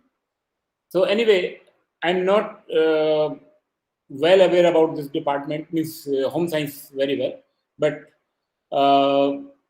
I will talk about the application of the peptide and proteins. Okay, so peptide and protein, they are nearly the same thing, because if the length is less than 50 amino acids, we normally call peptide. Otherwise, we call the protein actually. So sometime I will call peptide, sometime I will call protein, but it's the same meaning actually. So first we have to understand the facts that how the drugs come into the picture actually, or vaccines. So earlier studies, they are based on the plant or natural products, where we got the information about the different plants. So we got the number of studies based on the observations in the from the plants. So most of the discoveries for the useful products come from the plants. And then there was accidental discovery by penicillin, where they observed that when there is a mold, then it kills the bacteria. And based on that, number of antibiotics have been discovered by different mechanisms. Then the next challenge comes that if there is a drug, can we do the slight modification in the chemical so that it can be the better drug basically. So that was the third phase. Then fortunately, whole genome sequence is started. Even you know the receptors and their sequencing. So receptor-based drug design come. This is basically lock and key type of system, where you have the receptor and you have the small ligand. By the help of the docking, you can see that whether the particular chemical will fit in the particular pocket or not. Based on that, this system was developed. So this system is also called lock and key system. Then we have the ligand-based drug design, where based on the chemical properties, we know these chemicals work as a drug. So based on that, we develop the QSR type of models for drug design. So this is a history, overall view basically. Now we are coming on the what is the role of protein basically in drug or vaccines or any therapeutics basically. So believe me, there are 3 or 4 macromolecules are there in your body, which are very important. One is DNA, which store information, will store the genetic information. And it's like a book where everything is written, what will be your height, what type of your characteristics will be there. So that is in the DNA. But DNA will not do anything actually, it's written there. So the copy come into the form of the mRNA, what we call the G, corresponding to G. Then mRNA come, that we call transcriptomics. And then this mRNA translated into protein. And protein do many work in your body. Most of the work or most of the process is done by protein. Or in simple word, protein is called servant of living organism. Protein is called servant of living organism because they are everywhere, whether it's a muscle building, whether it's fighting with the disease. So they are everywhere actually. In the term of they can work as a vaccine, peptide protein interaction, peptide structure predictions. So the aim here is just to demonstrate that protein is a very important part. So now next question is how we can use the protein as a therapeutics basically to treat the person. Though I have no background of drug discovery or any other fields, I am from the entirely different background. So when I talk to the chemists, can we use the protein as a therapeutics for the different work? They simply criticize me and then they say that, look, most of the proteins, they are not suitable for the drug or vaccine. Only chemical-based drugs are there. So what we did actually, we collect and compile all the FDA-approved drugs so that we can create a database. This database was created in 2017, and believe me that this data set is heavily used by the community because everybody is looking for that. Okay. So this database is available from this site. So if you are interested ever in the protein-based therapeutics or peptide-based therapeutics, then this database provides all the FDA drugs and detailed information about these drugs. So this is the basically total entries in this database, 673. 160 drugs are approved, which are basically made of peptide or proteins. Basically. These are the patent literature information. Now, question is, what is the application of protein and peptide as a therapeutics? Basically? So broadly, it is divided in 4 groups: Group 1, Group 2, Group 3, and Group 4. In case of the Group 1, therapeutics with enzymatic or regulatory activity. Let's say some protein is defective in your body. That protein, we can provide the same protein from outside, which is not defective or which is not deficient. You can provide you can replace the deficient or abnormal protein by the normal protein. So it is helping the existing pathways and the activities. Okay. Let's say, for example, insulin actually. That's a good example. We are providing from outside. Okay. This is the one application where number of proteins has been used. Another example is drug delivery. Nowadays, people are using the peptide and protein as a drug delivery vehicle. Like a good example is cell-penetrating peptide. If particular drug is not going inside a cell, then you can attach that drug with the cell-penetrating peptide, and the peptide will deliver the drug inside a cell. Same way, there is a other type of peptide like tumor-homing peptides, which have the property where they bind with the tumor receptors, so the drug can be delivered at the tumor cells. So this is a drug delivery, is another application where the peptide and protein have been used. Group 3 is heavily used. We all know about the vaccines basically. So vaccines are heavily used, and even for the, let's say, coronavirus case, we are using heavily this vaccine against the coronavirus. So simply, vaccine is another major application of the peptide and proteins. And fourth is basically diagnostic agents. Sometimes the peptide and protein can be used as a biomarkers basically, because in certain tissues, particular peptides are released in case of the disease. So that's a fourth application of the peptide protein. Now I will cover one by one. My major focus today will be on the peptide or protein as a vaccine. And then I will talk about what are the challenges in designing these peptide and protein-based therapeutics. So some facts are there.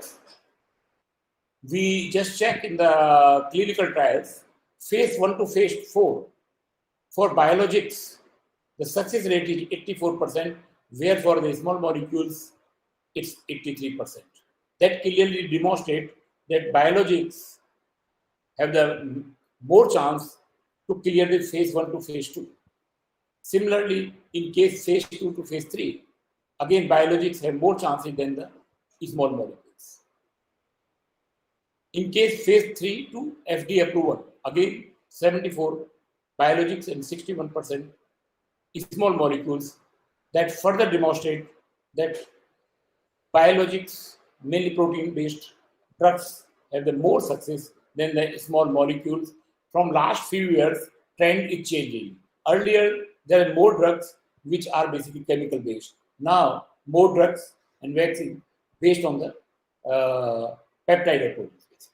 So it's a big market. That's very important market, peptide-based therapeutics.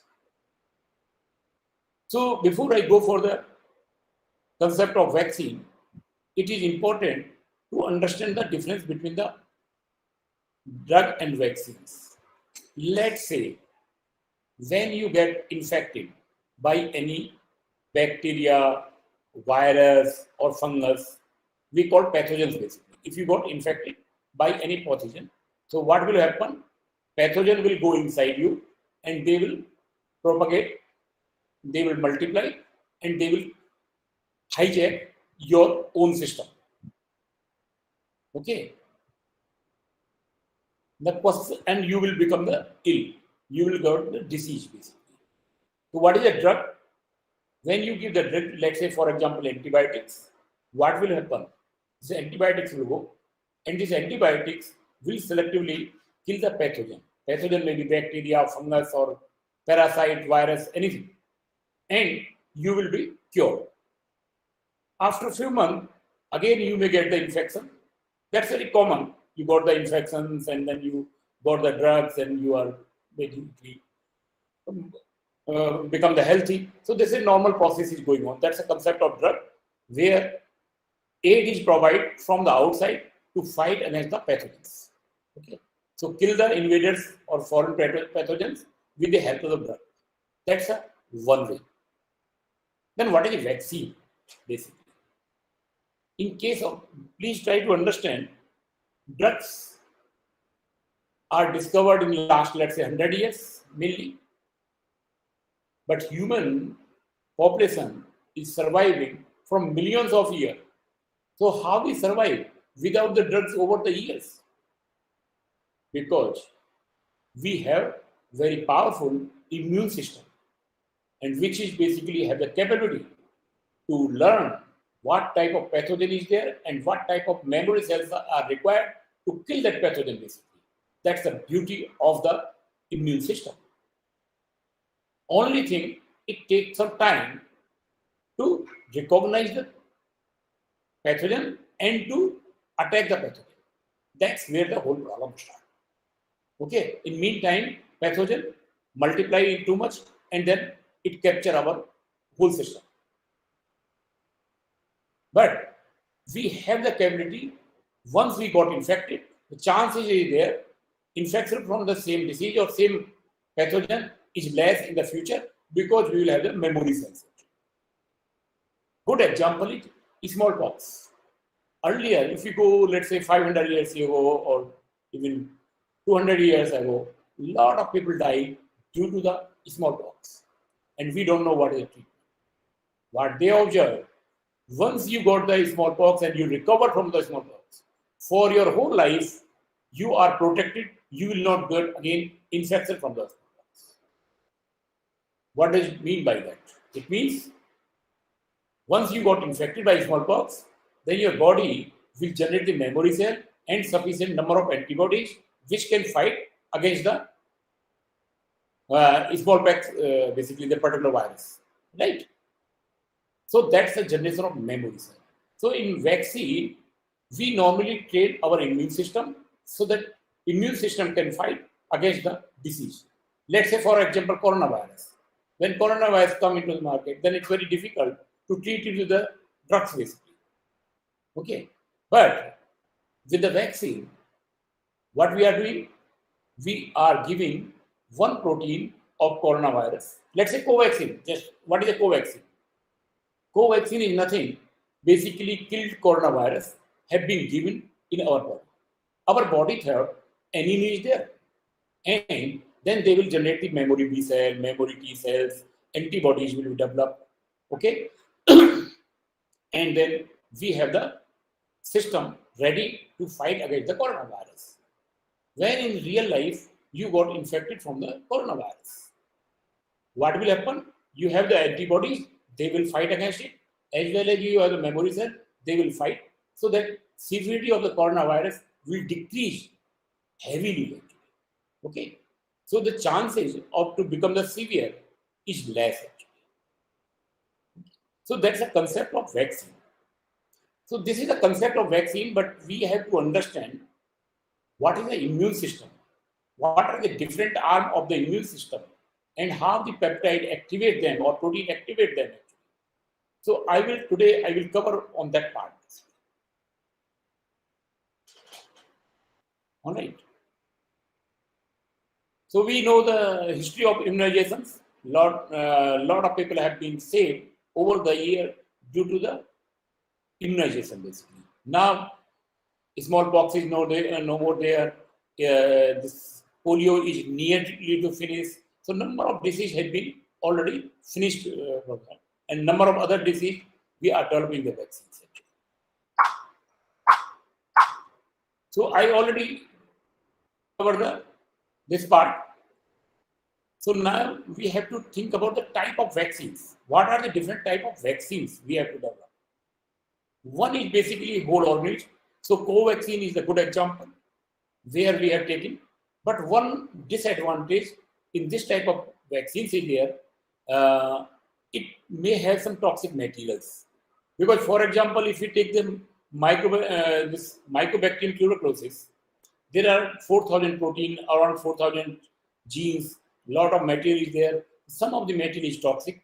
So people are jumping towards the protein or antigen based vaccines. Let's say all these vaccines, Covishield, Moderna, or Pfizer, they are all based on the spike protein, one of the protein of the coronavirus. So trend is going towards the single protein. But still, this protein may have a lot of toxic material. It's possible. Because at the moment, we don't have any alternative. So we are giving the whole protein. The next challenge is, can we further reduce from protein to small peptide? Even 9 amino acid peptide is sufficient to generate the memory B cells and T cells, basically. Can we develop a vaccine which is based on the small peptide rather than taking the whole protein? So that's a basically challenge, and our group is working from last number of years on the third objective, where we are talking about the subunit based vaccine or epitope based vaccine. So what are the limitations? This limitation is quite old actually, because I create this slide when I start my career 20 years back in the field of vaccine, subunit vaccines. Now it has been changed, a lot of things, a lot of tools have been developed. But we have to understand the fundamental concept behind the immune system. Let's just think about it. What will happen when any pathogen may be virus, bacteria, parasite, okay? Then you have the one layer, that's very important layer, called skin. most of the virus will fail to cross the skin actually. Even if some cross, then there is another barrier called biochemical barrier actually, where certain chemical layers are there which will kill the pathogen. If it still cross, then there is a innate immune response, or this is also called first line defense. They are basically toll-like receptors. They recognize the pathogen and generate the signals to the adaptive immune system. Look, there is an enemy, be ready for that. And second thing, they release certain chemicals which kill the pathogens. But this is not a selective killing. It's a basically non-specific killing. Okay. Whatever the type of bacteria or virus is there, they will release same type of chemicals. So this is also called the first line of defense. And main part of the immune system that help you in the long-term memory is adaptive immune system, which recognize size and shape of pathogen, and accordingly it generates the memory cell and response against the pathogen. So it do the two job adaptive immune system. First, it recognize shape and size of the pathogen and generate the plasma cells and release certain type of cytokines or antibodies to neutralize the pathogen actually. So they selectively kill the pathogen. That's the one job. Second thing, they generate the memory cells. And these memory cell may have the long life. Some of them may be full life actually. So the major work of the adaptive system is to generate the memory cell. So then in future, when you are infected, then these cells are more in your system. And the chances is there that they will counter the pathogens basically. So the density will increase in the system. This is another slide just to explain you the concept. Whole organism have many things. So people are talking about the purified protein, particular single protein, and that's called antigen basically. And based on that, you have the vaccines. And nowadays people are talking about the small region that is called T cell epitope, B cell epitope, sort of things. This is important slides. I created long time back when I start my career in this area actually. I have zero knowledge for this area, even I don't know what is immunology actually. At that time, I create this slide just to understand the system. Because if I understand the system, then I can develop the softwares to help the system basically. What I got there is a host defense system, and these are the disease causing agents, major disease causing agents, or these are called pathogens basically. So what will happen when any pathogen attack on our immune system? There will be two types of defense. One is called non-specific defense, and there is a innate immune system, and mainly consists of toll-like receptors or PRRPs, pattern recognition receptors. They simply recognize it. They release certain chemicals to neutralize the pathogen, as well as they give the signal to the adaptive system. Look, there is an enemy. Be ready for it. This is non-specific defense, but there is a specific defense. Specific defense can be divided in two categories: humoral immunity and cellular immunity. This humoral immunity is basically B cells. B cells recognize the parasite, means any pathogen. They recognize the pathogen and they generate the antibodies which neutralize the pathogen or which remove the pathogen from your body. Same time, they generate the memory B cells, so that in future we have the more cells which can fight against this particular type of pathogen. That's why this immune system, that's why it is called specific immune system. It recognizes size and shape of the pathogen. In cell-mediated immunity, there is again two arms. One is endogenous antigen processing, one is exogenous antigen processing.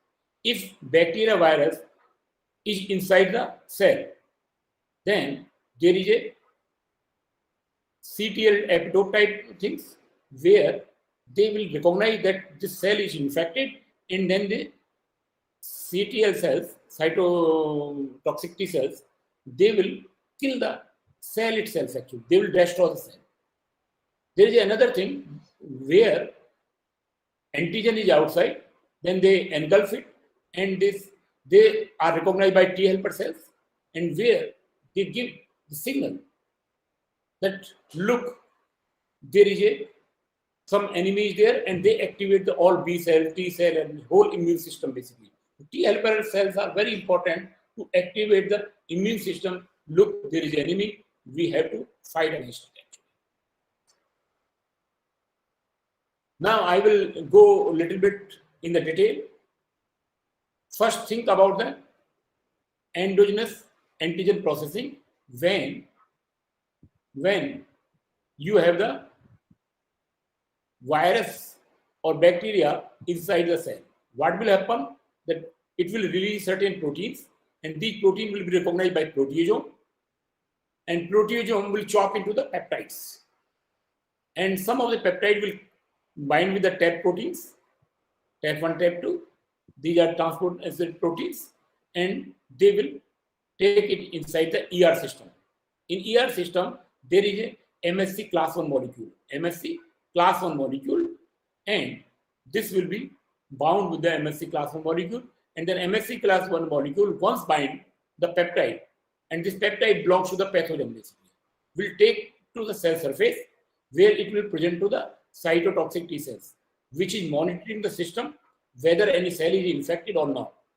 And once this detect that this cell is infected, they will release certain type of toxic material or cytokines which will kill the cell. So this is the concept. This is in the term of the softwares, which softwares are available in the market. Let's say when your proteasome will recognize whether it's a basically pathogen protein, they will chop it. So what will be the size of the peptides and what type of peptide will you generate from a protein? Then these softwares can be used. P-cleavage from our group, net chop from the other groups basically. Similarly, you have the methods for which peptide will cross this part or not, which will bind here. So for each step, there are different tools. Few tools for this tools. So whole process, you have the tools. Even all peptides will not be recognized by CD8 cells or cytotoxic T cells. Some will be recognized. So this software will help you to identify which will be recognized by it. So our group have developed the tool for the whole pathway from proteasome to TAP to MSC to cytotoxic recognition basically, so that you get the complete information. This is another challenge when your pathogen antigen is outside the cell surface. So cell will engulf it, it will go to the endosome, and then ultimately go to the lysosome. Lysosome have a lot of enzyme, it will chop it. Once it chop it, then it will make the peptides, and some of the peptide will bind to the MSC class 2 molecules. MSC class 2 molecules. And then it will take it to the cell surface. It will take to cell surface where it will be recognized by the CD4 or helper T cells. And once it is recognized, then it will release the signal to handle the antigen which is outside the cell surface. In fact, it will activate the B cells as well as cytotoxic T cells. Same way for exogenous antigen processing, these are the different tools which are available. You can use them. These are the prediction methods which you can use it when you are designing the epitope-based vaccines. when you are designing the vaccines, one thing is important to understand. All human or all population of human doesn't have the same type of MSC or HLA type. There is a different population has a different type of HLA. But when we are designing any vaccine, it is important to design a peptide which can bind to all type of HLA in your body. So we developed this method just to identify these are the basically HLA alleles. So here the blue color shows that this particular peptide bind to the particular region basically of a protein.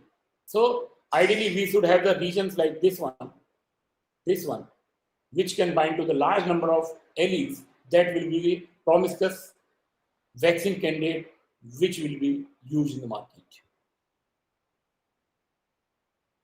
So far I was talking about the MSC binder, but there are nowadays method which can help you to identify the cytokines.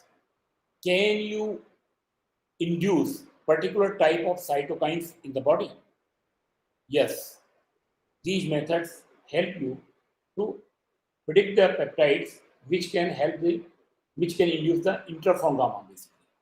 Interferon gamma. Same way, this is for interleukin 4. So similarly, we have developed a number of tools which are available to the public. If you are working in the vaccines, they can be directly used, or immunotherapy. Besides the T cell epitope, we also work on the B cell epitope. These B cell epitope can be divided into conformation epitopes and linear epitopes. So first database we developed long time back, BCI-PEP, and that's a database. This is important. What I believe actually, what we have contributed different than most of the researchers in Indian system. Most of the researchers, they are very possessive towards their research or towards their work. If they discover anything or they have the expertise in their group, which they have generated in their group, they don't want to discuss with anybody else or they don't want to share with anyone. They want to die with it. And that's where the whole problem in Indian system we have. We have the knowledge over the years. We are highly talented, but we either want to give this knowledge to our own kids, which may be capable or not capable. And second thing, we never document it so it can be shared with other people. Because we have the inferiority complex, security problems. We feel that if my expertise I will share my expertise, then what will be left with me? I will be have nothing actually. That's the insecurity. That's where the whole problem is started. That's what I feel when I enter into the field. That the scientific community is highly insecure actually. They are not having the feeling of the scientist actually, where the scientist life should be there to help the society, to serve the society, rather than serving themselves actually. That's where the change is required. So what we did actually, whenever we feel if data is not there, what we did, we create the database, which is best database in the world, we publish it and we share it with the public. So there is nothing is hidden with our group. Whatever we have learned over the years, whatever my students have learned over the years, we document it and we share with the community. So whatever the knowledge is there, it's there in the public. But still I am not insecure. Because why I should feel? Because I'm already doing my duty. Okay. So anyway, we create this database and similarly we have created a lot of databases in the country. So first work in B cell epitope, there was a number of B cell epitope prediction methods are there. But at that time, there was no good database.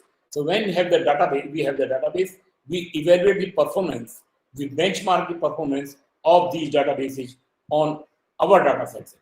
And we found most of the methods developed up to 2003, the performance is not more than 58 if you combine all the models, physiochemical properties. Because biologists easily convinced when somebody talk about the hydrophobicity, hydrophilicity, and sort of things actually, because they feel that these are the physical properties of the amino acids, so they will be used in the prediction, and then the prediction will be fine actually. But that's not true always. So now next challenge was to develop the method. So we have our own method which combined all the things, but the performance was not more than 58%. Okay.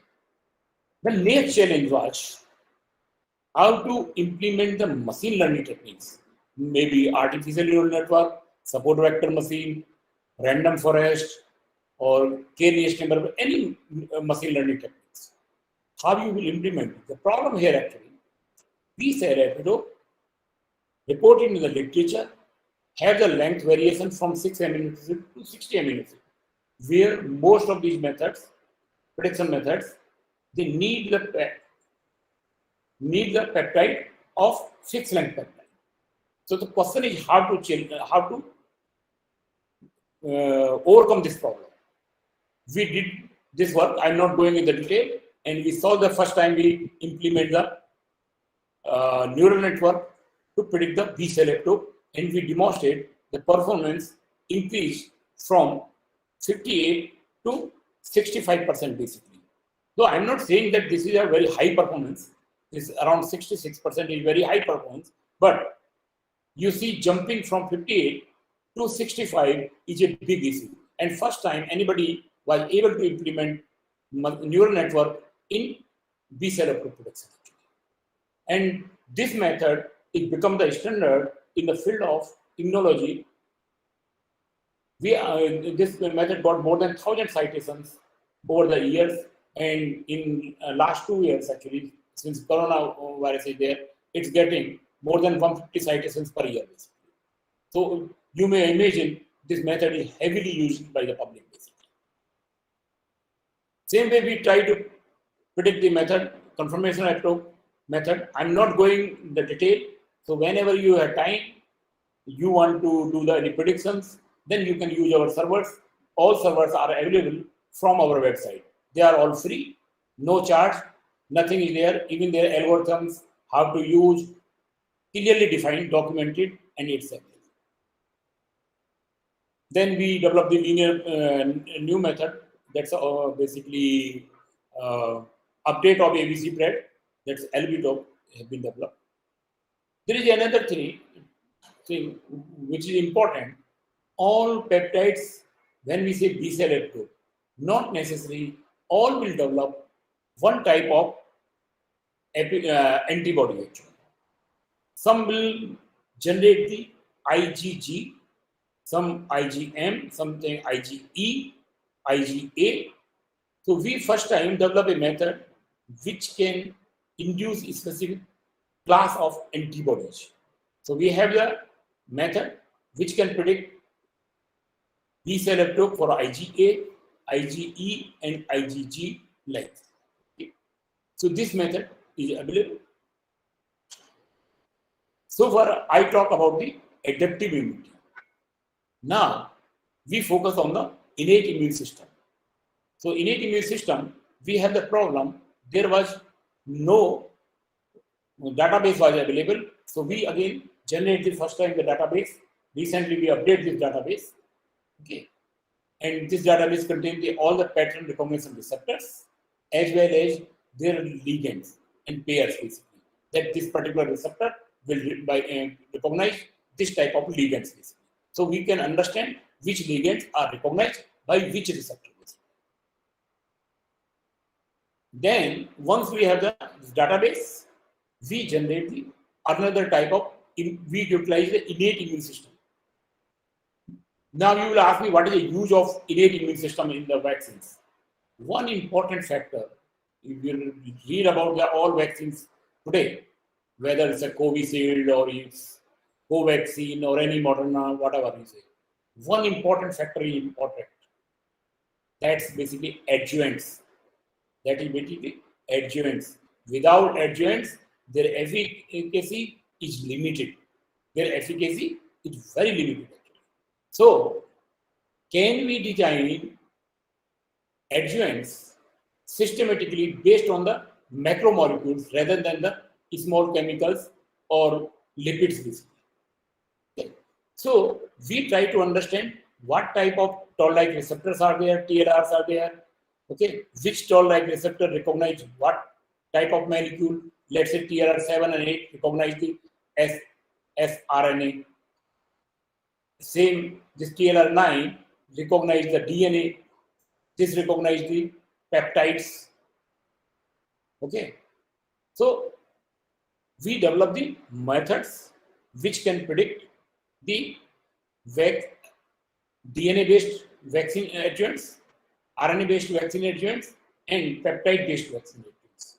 Why we are going towards the macromolecule-based adjuvants rather than chemical-based? Because the toxicity is less. They are natural molecules, so they degrade over the time in the body. Same way, there is another problem, is allergy actually. Allergy is one of the major problems. And particularly now we are getting the GMO foods, genetically modified foods.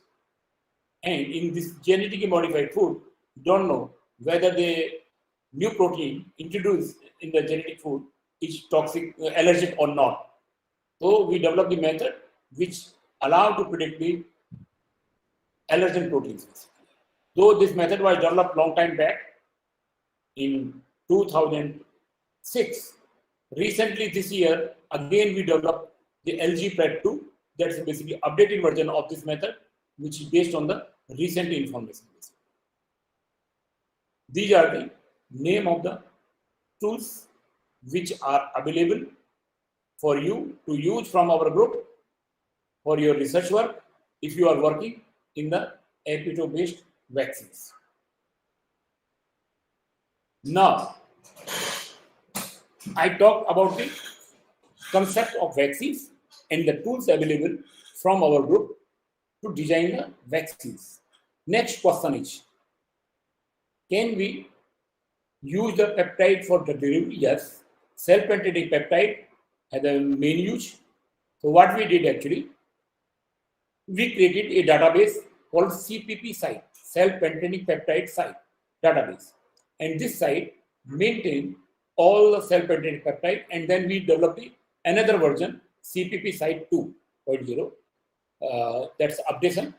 So it has the 1855 entries, 1700 peptides, and some of the peptide have the L amino acids, some D amino acids, some mixed amino acids, some are cyclic. So even we have taken the chemically modified.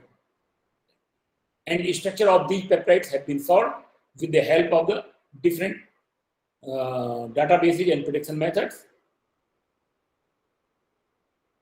Based on this information, we develop a method for predicting the self-penetrating peptides. And this self-penetrating peptide prediction method is available. So if you are interested to design the new self-penetrating peptide, which are more efficient than the existing one, then you can use this.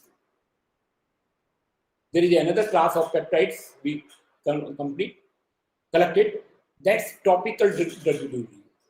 Sometimes peptide cannot can be used to deliver the drugs or other vaccine candidate through the other routes, like topical, maybe through the eye drops, through the nose, through the ears. So different routes are there. So what we did actually, because when our style of working is very simple. Let's say if I feel that this is a problem, what we will do? We will read the literature, and whatever the information is there, we will compile it, and then we create a database, and we make this database available to the public. So that's one service we are doing to the public. Next, once our database is there, we create the data sets, we mine the data, and write the rules which can predict the particular type of peptides. So from this one, we can develop a different type of prediction methods. So that's the strategy we have in the group. There is another class of peptides that is tumor homing peptides. So first we create a database of tumor homing peptides. Tumor homing peptides. These peptides have the capability that they especially bind with the tumor receptors, not with the normal cells. So sometimes the problem with the anti-cancer drugs is that to deliver the drug at the location of the cancer. Otherwise, it will be toxic. So these peptides can be helpful for that. So we collected all the peptides, which is tumor-homing peptides, and then we developed the prediction method, which can develop the better tumor-homing peptides. So this can be again used for drug delivery, like self-containing peptides. So drug delivery is fine. Now question is, let's say you want to design some drug based on the peptide. Number of peptides have been discovered in the literature and experimentally proved that they have the anti-cancer properties. They have the anti-cancer properties. So what we did, we collected and compiled all the anti-cancer peptides, and from that we developed the method prediction of anti-cancer peptides. And now recently we have developed the method which is updated version of anti-CP2, that is called anti-CP2 2.0. This allows you to predict the anti-cancer peptide. So if you are interested in working with the anti-cancer peptide, this will allow. It has the predict as well as design. Sometimes you have the peptides, but you want to design the analog. Let's say if you are in the drug discovery, then you design the chemical analogs to find out the best chemical analog which can serve as a drug. So here in the peptide also, we can generate the different type of peptides, and then we can predict the anti-cancer peptide, anti-cancer property of these peptides. So design module will allow you to this part. And there is a third one, is protein scan. You have the protein, but you know that this is anti-cancer protein, but you don't know which region of the protein will serve as an anti-cancer activity. So with this help of this module, you can identify the region which have the anti-cancer properties. Similarly, I am not covering all of our tools. I am covering few major tools. Only I will advise you, if you are interested in peptide or protein-based tools, then you go visit my website and you will get it. This will allow you to predict the anti-hypertensive peptides. These peptides have the property that can be used as an anti-hypertensive. So this tool allows you to predict something. Similarly, we have the method which allows you to predict the antifungal peptides. Similarly, there are tools which are antibacterial peptides, antituberculous peptides. So we have developed a number of tools which predict the specific type of activity: antifungal, anti-cancer, antituberculosis. Okay. These methods are all available to you. They are all published in the good journals. They are highly cited by the scientific community. You can take the advantage of it. Now, major question is, what is challenge? What are the challenges in designing peptide or protein-based drug discovery?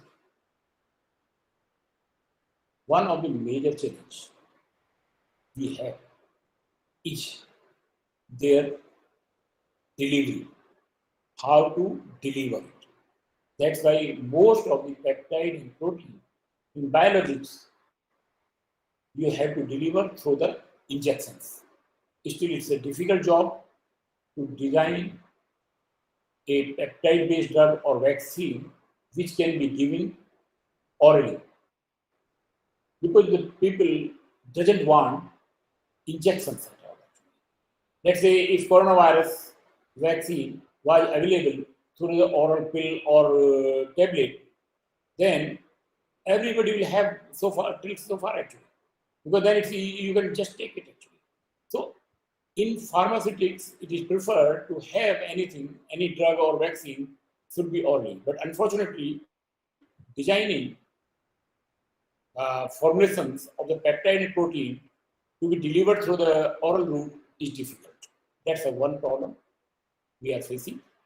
Another is stability, because peptide and protein are based on the amino acids, and in our body we have a large number of enzymes. So once you give to the body, what will happen? The enzymes will chop it. If till it reach on the right place, it will be chopped. So when it will not reach on the place, then what you will do? That's where no problem.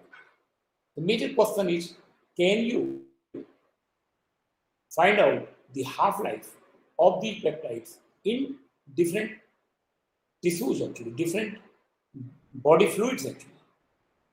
So we create a database called Peptide, a database of half-life of peptides, where we compile all the information from the literature so far, that where they have demonstrated the half-life of these peptides in blood, serum, urine, or any other body fluid, actually, where the half-life has been checked. That will help you to predict the half-life of a peptide in a given body fluid. So this was the method, and I have not shown here, but we have developed the P-like peptide that will predict. If you give that what is the half-life of the peptide, then it will help you to predict what is the half-life, so that you can design the peptide which have the longer half-life. Another problem, which is one of the major problems, is toxicity, because that's another very important factor here. Sometimes people give you the, let's say, proteins. Sometimes say this is a natural product. Sometimes different name, because the nature has created it actually, and it have no side effect. But that's a wrong concept. There is nothing there in the world which is not toxic. Only thing is a matter of amount. How much amount your body can tolerate. Even if you give the excess water to anybody, after some time, your whole filters will be down, actually. Your kidney will be completely. All your material will have diluted. So everything is done. So it's very important when any protein you want to use as a drug or vaccine, you should to check its toxicity. So this software, this server, help you to predict the toxicity of protein or peptides. And I will tell you a very interesting story. This method, toxin spread, has been developed in 2013. Okay, and up from 2013 to 2019, total citation we got it is around something like 150 something. Okay. Now, after the coronavirus started last year, a lot of people are designing the drugs and vaccines, peptide-based vaccines and other things. They are using this server heavily. And last year itself, in 2000, citation is more than 150. This year, up to this point, means August, it gets the citations already 160. So now you can imagine, in 1.5 years, it has been cited more than 300 times. Means it is in heavy use. Everybody is using for predicting the toxicity. So the previous method, when I was say toxicity means here cytotoxicity. The toxicity are different type of toxicity. So this toxicity is called cytotoxicity. There is another type of toxicity that is called hemotoxicity, because in your blood you have the RBC. Some of the peptides have the ability, they may lyse your RBC, so that they cannot be used as a therapeutic agent, because they will lyse your RBC. So we have developed the method. We developed the database as well as the method for predicting the hemolytic peptides. So you should also check when you are designing any peptide protein-based therapeutics, whether it's not cytotoxic, it should not be hemotoxic. So the different type of toxicity are there. I am only giving few of them here actually. Please remember, don't think that these are the only servers available in our group for the peptide and protein. There are many servers. I'm just giving the brief overview. Now, we are working on the peptides. So main question comes, can you predict the structure of the proteins? Your answer will be simple. Why not? There is already a number of methods for predicting the protein structures. Why these methods cannot be used for peptide? We checked it and we found the protein structure predictions are not accurate enough on the peptides because a small peptide cannot maintain the structure like beta sheets and other parts basically. Even helix, that will be basically extended, which is possible in the case of the protein. So even one peptide is inside a protein, it will have a different structure than the same peptide is as a independent. Because there is no other forces to maintain the secondary structure. So we proposed in 2004 that there should be separate method for peptide structure prediction. We tried to publish it. No journal take it. Nobody was serious. But what we did actually, that's our beauty.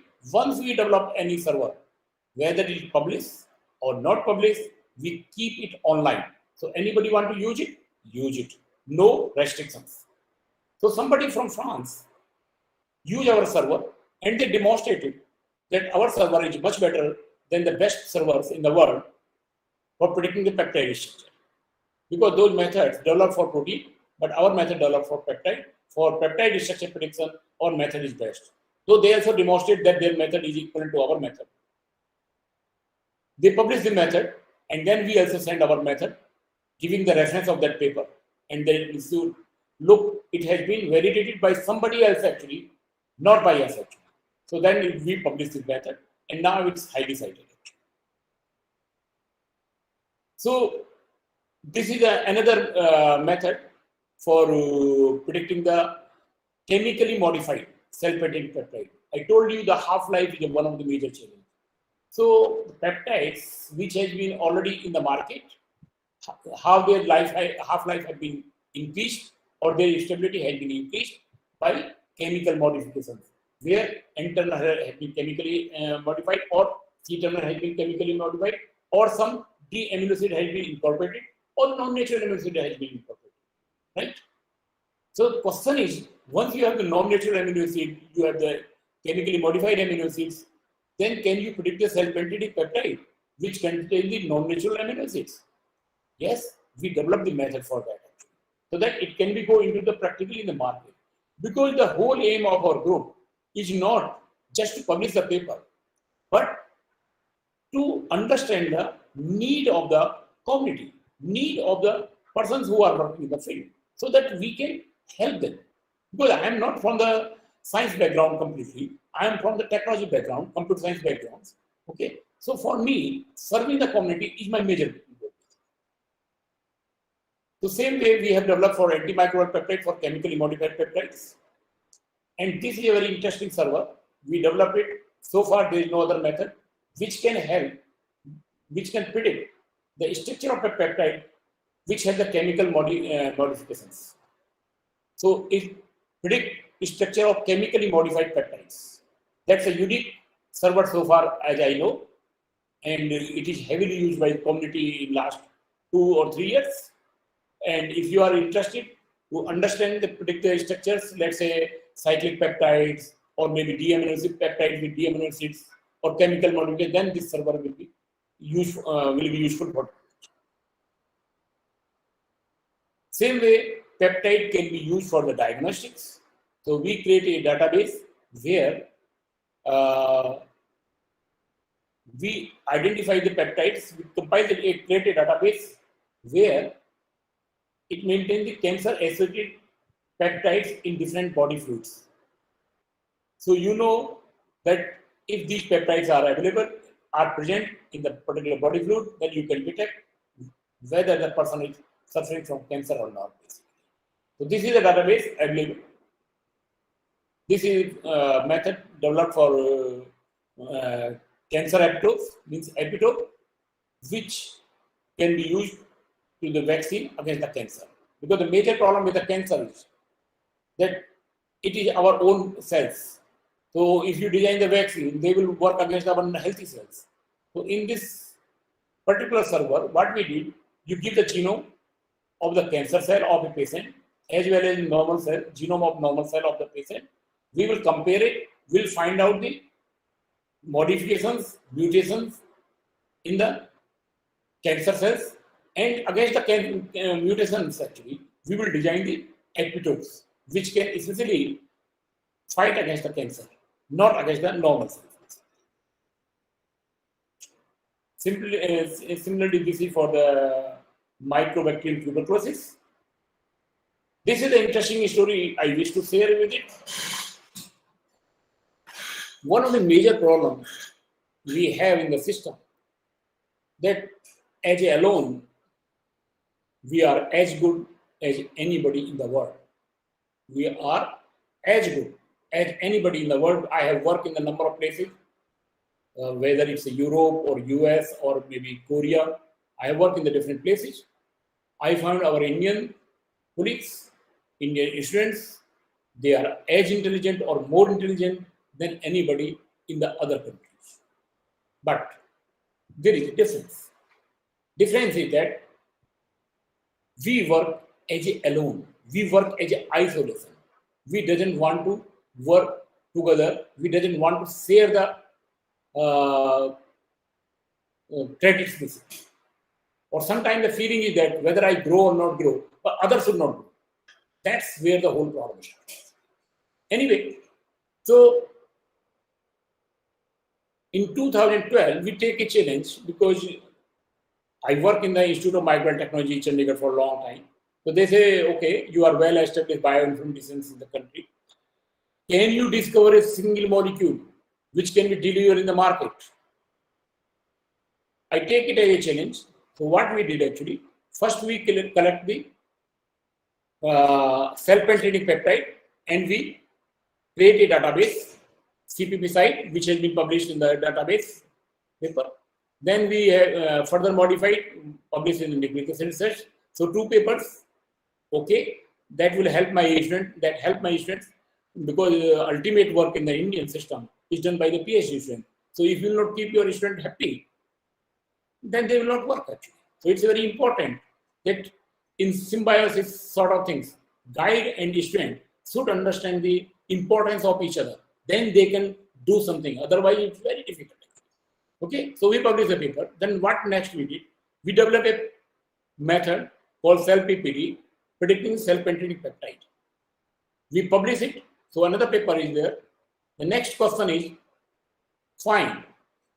This is a normal bioinformatics. Nothing is unique about this work. That's day-to-day work of our group. Next, what we did? We take all cis-plot proteins, all the proteins in cis-plot database, and we check the regions which is according to our prediction, which will be best cell-penetrating peptide. And we take only 10 cell-penetrating peptide based on this screening, and then we order. We synthesize these chemicals, these peptides, and then we check it in the cancer cells. And we demonstrate successfully that these are the best cell-penetrating peptide so far, because we also compare with the TAT and PENT, which is well-established cell-penetrating peptide, best in the world. We demonstrate our one is better than that actually. Why it is happened? Why it is possible in 3-4 years we are able to do it? Because we use the theoretical power as well as the experimental power. That's what is required. That theoreticians or computer professionals and experimental biologists, they should come together. Though this work has been done in my group only, because my student did the both work, theoretical work as well as experimental work. Because I want the success actually. I don't want to wait for anybody. Then next challenge was basically, one day I was in the PGI and I have seen the skin department, and a lot of people are suffering from the skin disease. I talked to a doctor, they say that's the problem with the skin disease. You have to take the drug orally, it takes a long route and it is toxic, basically. Delivering the drug through the skin is a challenge, basically. So then I asked my students, can we use the same peptide for the delivery through the skin. My student laugh on me, sir, you have no biology background, that's why you put this type of questions. Basically, this is not practically possible because cells, other cells, they are different than the skin cells, basically. So they will not go. Then that day, I read the literature and found somewhere it has been reported. I asked my student, do it actually. Then they check on the skin mice and they demonstrated that peptide is going inside. Then we also deliver GFP proteins, which have the tag with our peptide, and we successfully demonstrate that yes, it can be delivered. Even if the peptide can deliver the protein inside the skin, basically. And this has been patented, US and Indian patent. And we demonstrate very well on this mouse. So this paper published in scientific reports, and we patented it. And then one of our colleagues who was working there on the MRSA, that is basically drug resistant bacteria, and it was none of the antibiotics was working on it. So what we did actually, we put the peptide on this bacteria. There was no effect at all actually. Then what we did actually next, we put the node attachment. We just put the peptide as well as the drug on the bacteria, and the bacteria died. Then it was surprised how it happened. So we checked with the electron microscopy. When you put the peptide and protein chemical drug, then what happened?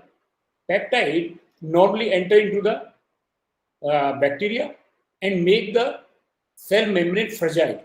And once that is fragile, then the drug, antibiotics, which was not going inside the bacteria, now it is going very well and killing the bacteria. So we demonstrate with the help of the peptide, you can overcome the problem of drug resistance. This has been published in this journal. So now I can say here with this experience, if we work together, experimental scientists and theoreticians, then we can have the discovery in minimum time, basically. That's very important message, that we should respect each other. I have seen actually, if you are experimental biologist, you feel theoreticians are not doing anything, I don't know what they are doing actually. Same way, if you are theoretician, you feel experimental scientists are not doing anything sort of. So lack of respect is one of the major parts. We feel we are the only one in the world who are the great. None of other person is great. So first thing is respect the others as well as talk to each other and exchange the knowledge as well as work in the collaboration so that you can deliver some real life products. That's a message basically. In addition, we do the service to the community. Let's say, for example, COVID come recently, then we design a site where predicted vaccine candidates, predicted drug candidates, or diagnostic biomarkers, we design it and provide through this website actually. So these are the just information about this website. One of the problem recently faced by the community is by the IL-6 basically, because too much IL-6 production is basically damaging the tissue basically. So we have developed recently the method which can predict the IL-6 so that you can identify the peptides which will unnecessarily induce the IL-6 or IL-13 also same time. So this server is available. Thank you very much. So I hope I am on the time.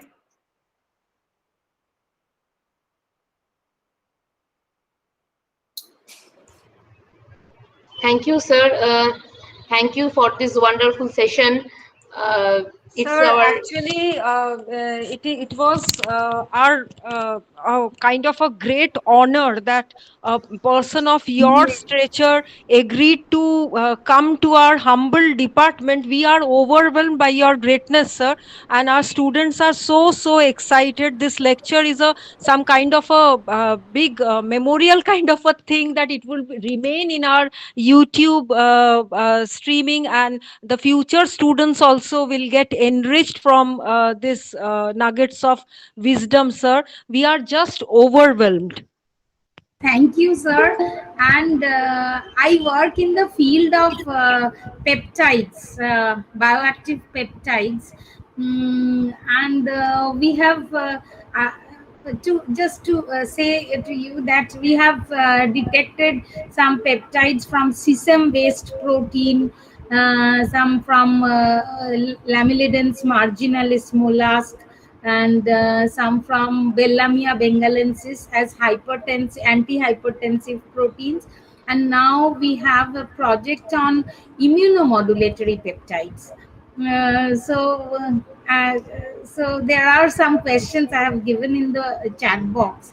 Amrita will read it out. So can you give some glimpse of the answers of those questions? Thank you, sir. Thank you very much for coming to our department. It's a great honor. It's a greatness for you, for such a scientist who has done so much work, and you have all open access. That is, most of the scientists, we all, I don't believe in patent, and I found someone who don't believe in patent, and I'm overwhelmed with your work, and all the central agencies, they ask for how many number of patents do you have, but really your work have inspired us, that you did so much of work, and you have opened them for all the students to do the future work. Thank you, sir. Thank you as a scientist. Thank you very much. Thank you. Amrita? Yes, ma'am. Where are the questions, ma'am? There is no question in the chat box. Oh, YouTube Okay. has those Okay, questions. just a minute. Just a minute, I think.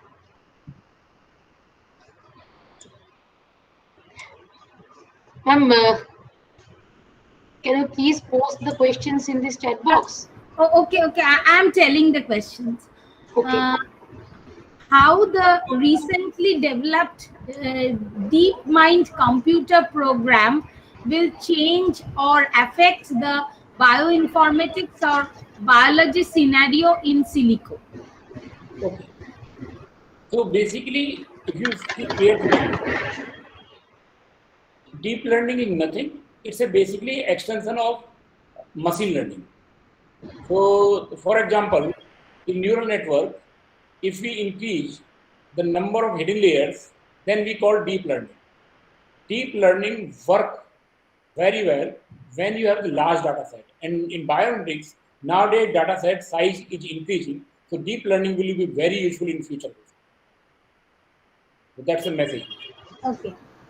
The next question: what bioinformatic approaches can be used in identifying new bioactive or therapeutic peptides from food waste? Yes. Because in food, you can identify the proteins actually. Recently, we have developed a database where we have identified the therapeutically important peptide and protein in fermented foods. In fermented foods. That's available from our website. That database is available. So they can use it. We are doing food waste, peptides from food waste. So that can be used as a fermentation actually. That Yes. can be used by fermentation, and that can generate the different type of therapeutic peptide. There is a database called FermFoodDB. We have actually. Okay. Thank you, sir. Are there any database currently available for amyloidogenic proteins and prion proteins? Maybe there, but I don't remember the name actually. Okay. How nutritionists can help develop database of bioactive peptides present in food waste? Yes. That's very important for them because they know what proteins are there which have a therapeutic value. They should also check whether any protein is free from the allergenicity, no allergenic region is there, no toxic region is there. So they should to check these properties actually in their food basically, food proteins.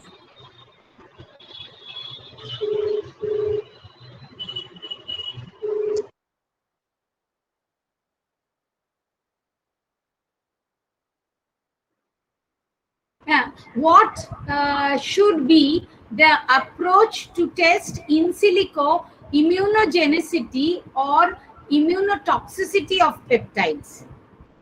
Okay. So there is a two ways basically. One is basically allergenicity is one of the major part of the problem. So there is a method for LG-CRED2. They can predict whether it's allergic or not allergic. That's one part of the problem. But same time, they should also check whether they are not unnecessarily activating our innate immune system. So there is a database we have, prediction method we have, vaccine pad basically, that can be used for that. Next question is, can bioinformatics be used for sensory evaluations of foods or food components? What should be the approach? I don't know about this one actually. That's a new thing to me. But I want to tell you one important thing. Actually. Not for this problem, for any problem. First thing, you should have the experimentally validated data. Experimentally validated data that you can create as a database. Yes. Once you have the data, then you can apply these machine learning techniques or logistical regression or any method actually, scientific method to predict that particular type of quality. Let's say if I am predicting allergic and non-allergic proteins, how I will do it? I will take the allergic protein which is experimentally verified by the experimental scientist, as well as I will take the non-allergic protein which also validated by experimental scientist. What I will do, I will put some machine learning technique or some data mining technique which will develop a prediction model, and then this model can predict for unknown peptide whether it's allergic or not allergic. That's a theory actually for all works. Frankly speaking, though you people are talking that I have developed 200, 300 big things, but for me it's not a big thing actually. They are similar type of approach basically. Simple approach. We have experimentally developed. Yes, experimentally validated data is required for any prediction method. Yes, we have done that with different proteases. Yeah. We used different proteases to develop those peptides, and then we isolated the peptides, and then we used different enzymes to do it. Okay, thank you, sir. Thank you very much, sir. Amrita. Amrita, please conclude. Amrita? Thank you, sir, for sparing your valuable time for our department. And we hope that to get your guidance and future directions in the research for our interested students and scholars of our department. And we wish you all the best and for your endeavors. Keep inspiring us, sir, by your great work. We all actually look forward to you. You are like a role model for all of us here. Thank you so much, sir. Thank you very much. I will surely help whenever required in the future. Okay. Thank you, sir. Thank you very much.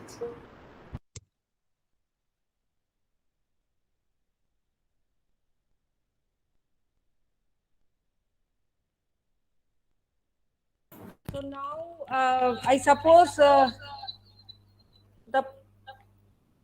poster presenters should get ready after this wonderful session. So I would request Partho Sharoti Dotto to start with your presentation. I am sharing my screen. So please let me know if the screen is visible or not. Okay, ma'am.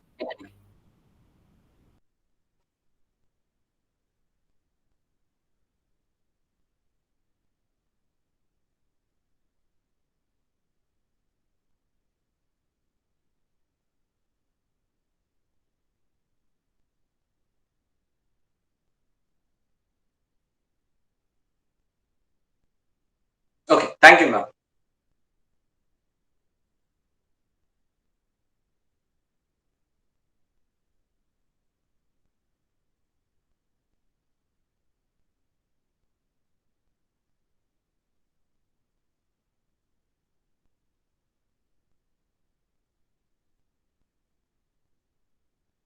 Please begin with your deliberations. Please begin with your deliberations. Okay, thank you, ma'am. Good afternoon, everyone. Firstly, thanks to the organizers for giving me this opportunity to present my study here. I am Parthasati Datta from Discipline of Nutrition and Health Education, IGNU, going to present a very small scale study on diet and nutritional status based on BMI of rural adults of West Bengal, India.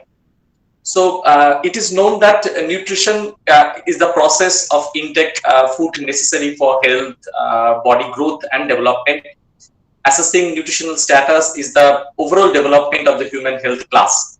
So body mass index or BMI is associated with death and disorders from hypertension, type 2 diabetes and other cardiovascular diseases globally. So in various Asian countries, we know that this nutritional transition is rapid. So in rural India, the average living standards have been rising during the last 30 or 35 years, which directly lead to nutritional transition. Westernization or we may say modernization of food has led to overweight and obesity, we know, which are considering a major threat to the health of rural Indians. So here, this cross-sectional study was carried out among 749 adults aged 21 to 60 years from October 2018 to January 2020. I mean, just before the pandemic starts. So of these total participants, 360 were males and 381 were females.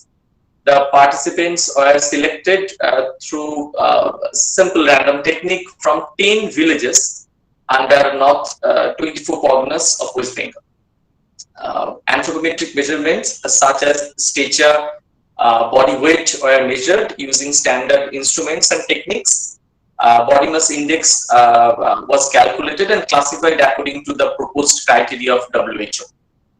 So here the data on weekly physical activities were collected using a standard schedule. A food frequency schedule was also used to collect data on weekly consumption of food. So in this results section, we can see that the present study, here in this present study, 208 participants, that is 27.77% are underweight, and 77 participants, that is more than 10% are overweight and obese.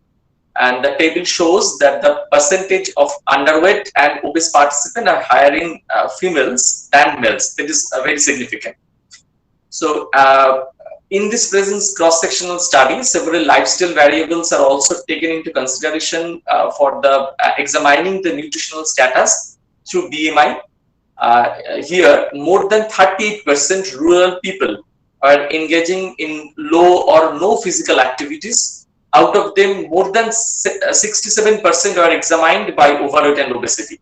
And this is quite natural, we know. So several studies have revealed that extra intake of salt in diet has also increases the chances of cardiovascular disease through increasing the blood pressure, you know. So in this present study, more than 58% participants took extra salt in their diet. So in the last part of conclusion, this study shows that the prevalence of malnutrition related risk factors are present among rural participants in West Bengal. If this trend continue, we know that in rural India, people will have a higher rate of illness and death in later life. Prevention should definitely begin during early ages in life, when a modification in lifestyle can reduce the incidence of nutritional disorders. Thus, lifestyle changes and regular health checkups with awareness, which is very important, we know, in rural areas will help to improve the present unhealthy condition among rural residents in West Bengal. Thank you. Thank you for listening. Thank you. Thank you. Thank you, Parthasati Datta, for such a wonderful presentation. Thank you. Now, I would request Ananya Jor, BSc student in Community Science, to present her poster entitled Cost-Effective Green Leafy Vegetables for Food and Nutrition Secured India. Ma'am, please come on the dais and turn on your audio. Yes, ma'am. Thank you, ma'am. Okay, thank you.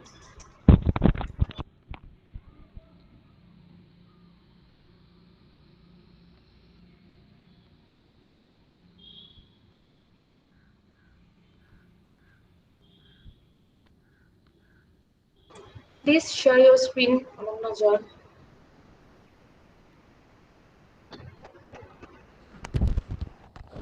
Is it visible, ma'am? Yes, it is visible now. Okay, ma'am.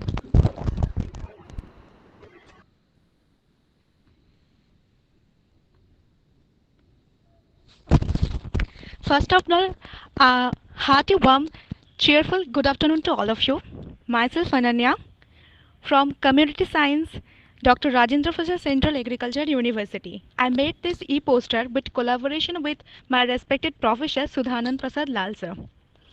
First of all, according to census 2011, India consists of 121 crore of people, and in this, rural population is 83.3 crore. In 2019 survey, they show that 6.7% of people are below its official poverty level. So, to make a food and nutritional secure India, it should focus on that. That's why my topic of e-poster is cost-effective green leafy vegetables for food and nutritional secure India. Poshan Abhiyan. It is a national nutrition mission, is India's flagship program launched in March 2018 to improve the nutritional status of children up to 6 years, adolescent girl, pregnant women, and lactating mothers. The month of September is being observed as the month of Rashtriya Poshan Ma. The green leafy vegetables are considered as the natural catches of nutrient for human being as they are a rich source of vitamins and minerals also, such as ascorbic acid, folic acid, beta carotenes, riboflavins, and minerals as like manganese and iron. And the theme of this week of 2021 is feeding smart is right from start. So my objective of this e-poster is related to budget. That means cost effective. To reduce the food and nutrition household budget,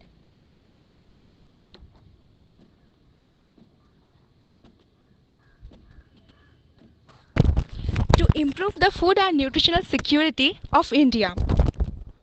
Then second is the what if we use that, what is the result of that? That's protect your brain, fights with the belly blood, makes your skin glow, reveals the stress, support bone health, supports healthy aging, improves inflammation response, helps balance sugar, support optimal gut health, and boost the digestive enzymes and support the immunity system. Then what is the hypothesis? Hypothesis is all the states of India are equally food and nutrition secure. But in India, Punjab, Assam, and some other states are not actually nutrition secure in case of Indian Hunger Index.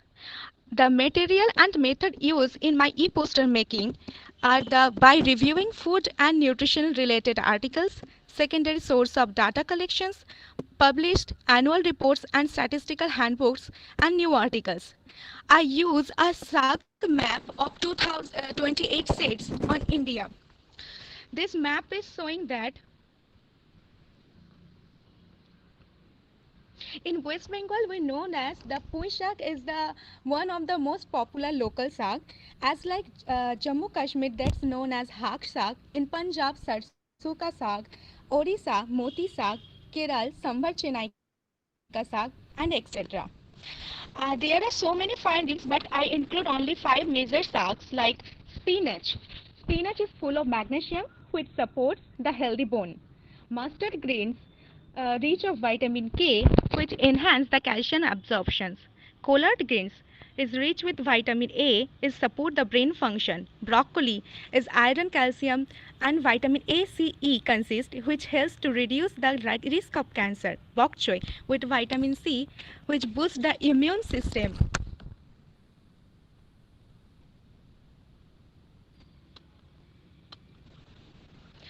So that the green leafy vegetables provide the vital nutrient required for human health and well-being. These include amino acids. We can conclude that the green leafy vegetables play a significant role to make a healthy nations.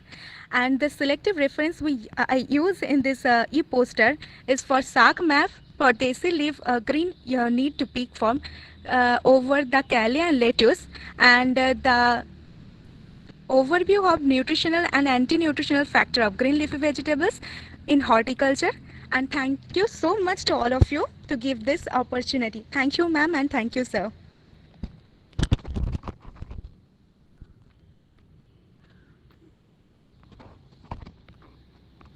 Thank you, Ananya.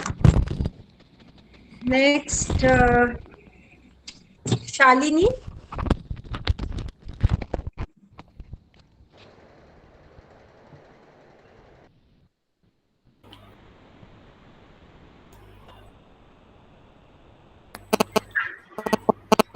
Thank you, Ananya Jor, for such a nice presentation and amazing effort too. Now, I would request Dr. Arindam Bhattacharya, Assistant Professor in Physiology, Sonarpur Mahavidyalaya, to present his poster entitled Hemoglobin, a Significant Indicator of Pregnancy Status. Sir, please take over the dais and share your screen, please. Okay, thank you, ma'am.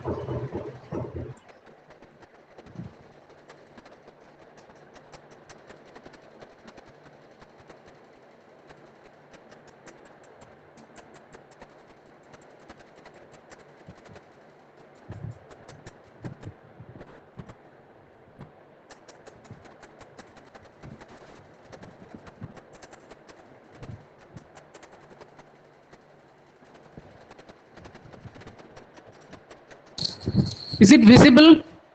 Yes, Ma'am, is it visible? Yes, it is visible. Okay. Okay, first of all, I should give a heartfelt thanks to the organizer for delivering my presentation. The heading of the presentation is Hemoglobin, a Significant Indicator of Pregnancy Status. Now I am starting my presentation. We know that pregnancy is the most significant and welcome event in female life, but in the third world country, the pregnancy status of the mother is not up to the standard due to several reasons. The infant's mortality rate as well as mother's mortality rate in our country is much higher than any other developed country at the time of pregnancy. So for reducing this rate of mortality, we have to know the pregnancy status of the mother. Hemoglobin, the most important chromoprotein present in our body, it is also the respiratory pigment which helps in carrying oxygen in the pregnant mother's body. The oxygen is the most vital factor for mother's metabolism, which can directly help for maintaining the pregnancy and mother's well-being. So, changes in hemoglobin percentage of pregnant mother directly affects the pregnancy status. Present study aims to identify hemoglobin percentage as a significant indicator of pregnancy status. The study was conducted on 20 pregnant women within 17 to 30 years of age. These pregnant mothers are sponsored by Institute of Indian Mother and Child, South 24 Pargana, West Bengal.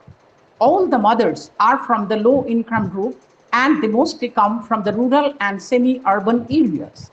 Their family income varies from 4,500 to 8,500 per month. The sanitation status of these pregnant women are not up to the standard. In most of the cases, they are from slum area, so they generally use service latrine and the sanitation system where the leave is not made in a proper hygienic way. They have no conception of any proper hygiene, so they live in the most unhygienic way. A recurring occurrence of bowel-related diseases are observed in the most of the families. All these pregnant mothers are moderate workers. They have much more household activities than a pregnant mother of urban areas. In most cases, they are attached to the different farming and agricultural cultivation processes. Information regarding their age, occupation, income, work pattern, sanitation, and hygiene status are obtained using an interview schedule. Weight was measured with standard weighing machine with zero adjustment each time. Fundal height was measured as the distance between the symphysis pubis and the highest point of the uterine fundus. Hemoglobin was estimated by the cyanomet hemoglobin method using standard biochemical kit. At first, the chosen mothers are classified into two groups according to their hemoglobin percentage taken before the experimentation.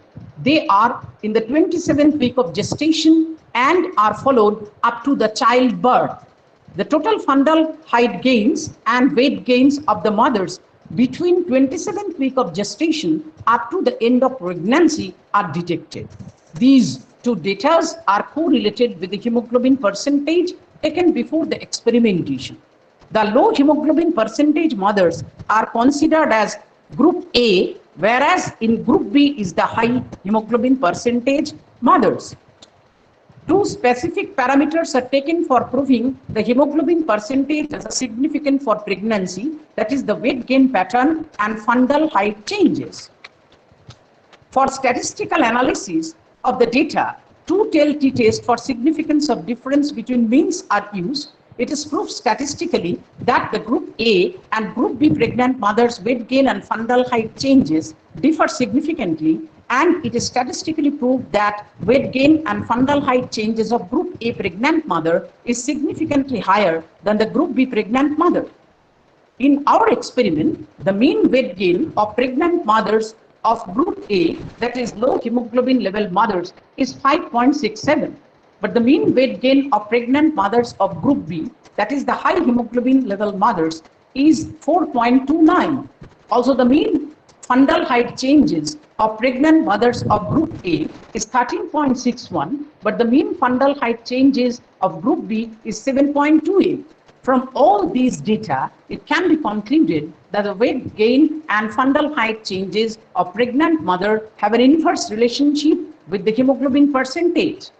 Primarily, low hemoglobin percentage has a low capacity of O2 transport. So this low O2 transport creates a hypoxic state which will directly affect the hypothalamus and stimulate the corticotropin releasing factor secretion. This high corticotropin releasing factor secretion stimulates the pituitary gland for acetate secretion, which directly acts on adrenal gland and also over the kidney. The adrenal gland secrete increased corticoid and androgen secretion.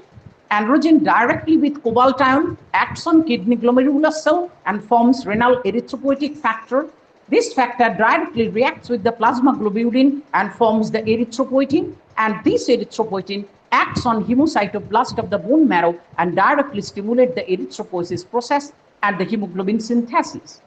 This high synthesis of hemoglobin increases the O2 transport to the cells of the mother and increases the metabolism of mother and new tissue formation of the fetus. So for this reason, the weight gain as well as the fundal height changes of the mother is higher in group A than in group B. But primarily, the mothers who are in the high hemoglobin level group, that is whose HB percentage, hemoglobin percentage rather higher, has a moderate or high capacity of O2 transport, but these O2 carrying capacities not so high as the group A pregnant mother, because group A has primarily low hemoglobin percentage, but due to the hypoxia, the erythropoiesis correspondingly hemoglobin percentage of group A mother increases drastically, and it automatically crosses the hemoglobin percentage of group B mother. So ultimately, the O2 carrying capacity is far higher in group A than the group B mothers. For all these reasons, the metabolism of mother as well as new tissue formation of fetus is far higher in group A than group B pregnant mothers. Thank you. Thank you, sir. Thank you for such an informative and insightful presentation. Thank you once again. Thanks. Thank you. Now, I would request Sania Sultana, MSc student, to present her poster entitled Casein Fortified Diet Products Against Behavioral Deficiencies and Oxidative Stress in Brain of Mice Exposed to Mobile Phone Radiation. Ma'am, please unmute yourself and turn on the camera. Thank you so much.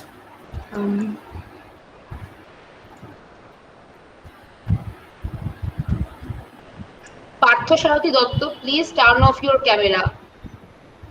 Is my Parthasarathi screen Dotto, visible? please turn off your camera.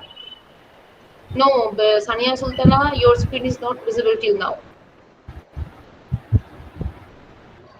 Parthasarathi Dotto, please turn off your camera. Okay, Amrita, he's on mute. Just ignore it. Okay. Sania, please continue with your presentation. Is it visible now? Yes, it is. Yes, now it is visible. Good evening. I am Sania Sultana from Department of Life Science, Presidency University, and I present to you casein fortified diet products protects against behavioral deficiencies and oxidative stress in brain of mice exposed to mobile phone radiation. In wake of this global pandemic and social distancing norm, the current lives of human beings are beyond imagination without cell phones and electronic gadgets. While the probability of exposure to the harmful radiation by the electronic gadgets is inevitable, online classes and meetings have increased the exposure by many folds. Various studies have shown the harmful effect of mobile phones on brain. A study conducted on humans living near mobile phone towers have shown the detrimental effect on the nervous system, like higher incidence of irritability, rage, anxiety, and lack of attention. In animals, impaired memory and increased oxidative stress were reported. A recent study by Vishwas et in our lab showed that the high casein diet reversed the pancreatoxic and hepatotoxic effect of mobile phone radiation in diabetic animal models. So this prompted us to investigate the further therapeutic possibilities of a novel diet fortified with casein that can be useful to combat the behavioral deficiencies and neurotoxic effect of mobile phone radiation. For this study, 16 mice of Swiss albino strain weighing between 15 and 35 grams were maintained at standard condition. After acclimatization for 15 days, the mice were randomly divided in 4 groups, having 4 mice each. Group A and Group B were kept on standard laboratory diet with 5% casein, and Group C and D were kept on formulated in-house high casein diet in controllers, while Group B and C were exposed to radiation using GSM mobile handsets, which were put at call answering mode and connected to frequencies of 4G Indian communication network. The duration of exposure was 3 hours per day for 90 days in radiation-proof cages. During the last month of the treatment, behavioral tests were performed for memory and anxiety. On the following day, post-treatment termination, the fasting animals were euthanized and blood and tissues were collected, following which the activity of superoxide dismutase and catalase were measured in the cerebrum and cerebrum. The total serum was also estimated. Behavioral analysis revealed that the irradiated Group B and C were negatively affected, but Group C, which were kept on high casein diet, had significantly fewer memory errors and less anxiety when compared to Group B. We also observed a sharp fall in the activity of superoxide dismutase in both cerebrum and cerebellum, while the total serum protein was not did not change. A similar trend was observed in the activity of catalase, suggesting the protective role of HCD against oxidative stress. It might be possible that the increase in the oxidative stress due to exposure to mobile phone radiation increase the impairment of cognitive function and HCD. By reducing this oxidative stress protects again from cognitive impairment. This is a preliminary study that suggests that HCD can be used as a therapeutic agent against the detrimental effect of exposure to mobile phone radiation, but extensive study is still required to further investigate the role of HCD in protecting against the mobile phone radiation and its possible mechanism. I thank you all for this opportunity to present in this platform and for your patience. Thank you, Sania. Thank you, Sania Sultana, for such an enlightening endeavor. Next. Thank you. Now, last but not the least, I would request Tania Raichoudhury, MSc student, Department of Physiology, Srirampur College, to present her poster entitled Enhancement of Oral Bioavailability of Anti-Hypercholesterolemic Drug Rosuvastatin via collagen peptide stabilized nanoemulsion system. Ma'am, Thank please you, ma'am. unmute yourself and turn on your camera. Yes, ma'am.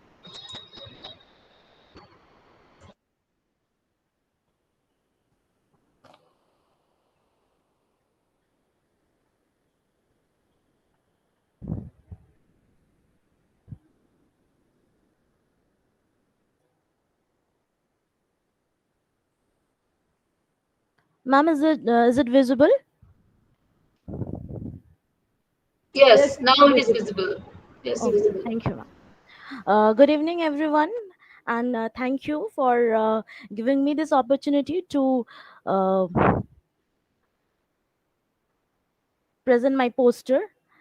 I'm Tanya Rachaduri, student of Srirampur College, Department of Physiology.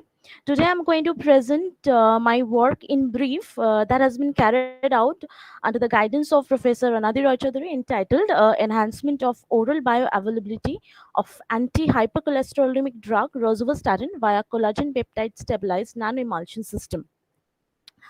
Rosuvastatin calcium is an effective statin with a potent hypercholesterolemic effect.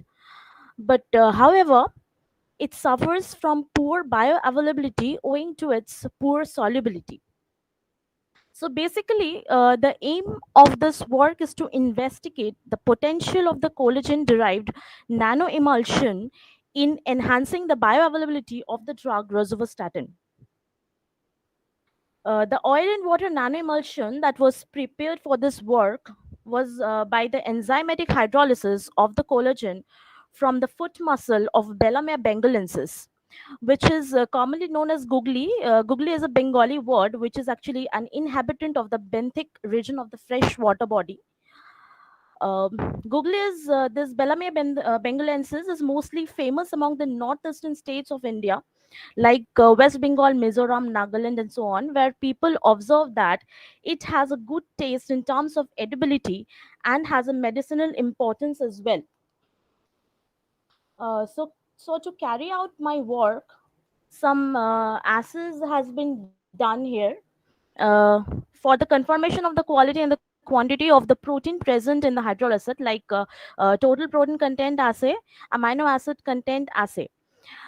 In addition to this assays, SDS page has also been performed, which has been shown here to indicate the alpha, beta, and the gamma bands, which are actually characteristic features of the collagen peptides. Hence, it shows that the collagen which is isolated still maintain their structural integrity. Besides the preparation of this stabilized nanoemulsion system, The enzymatic hydrolysis of the collagen from Bellamia bengalensis also be a good source of collagen-derived bioactive peptides, and also it can be used as a good source of antioxidant. Antioxidants are very necessary to help to limit the damage that is caused by the free radicals in our body.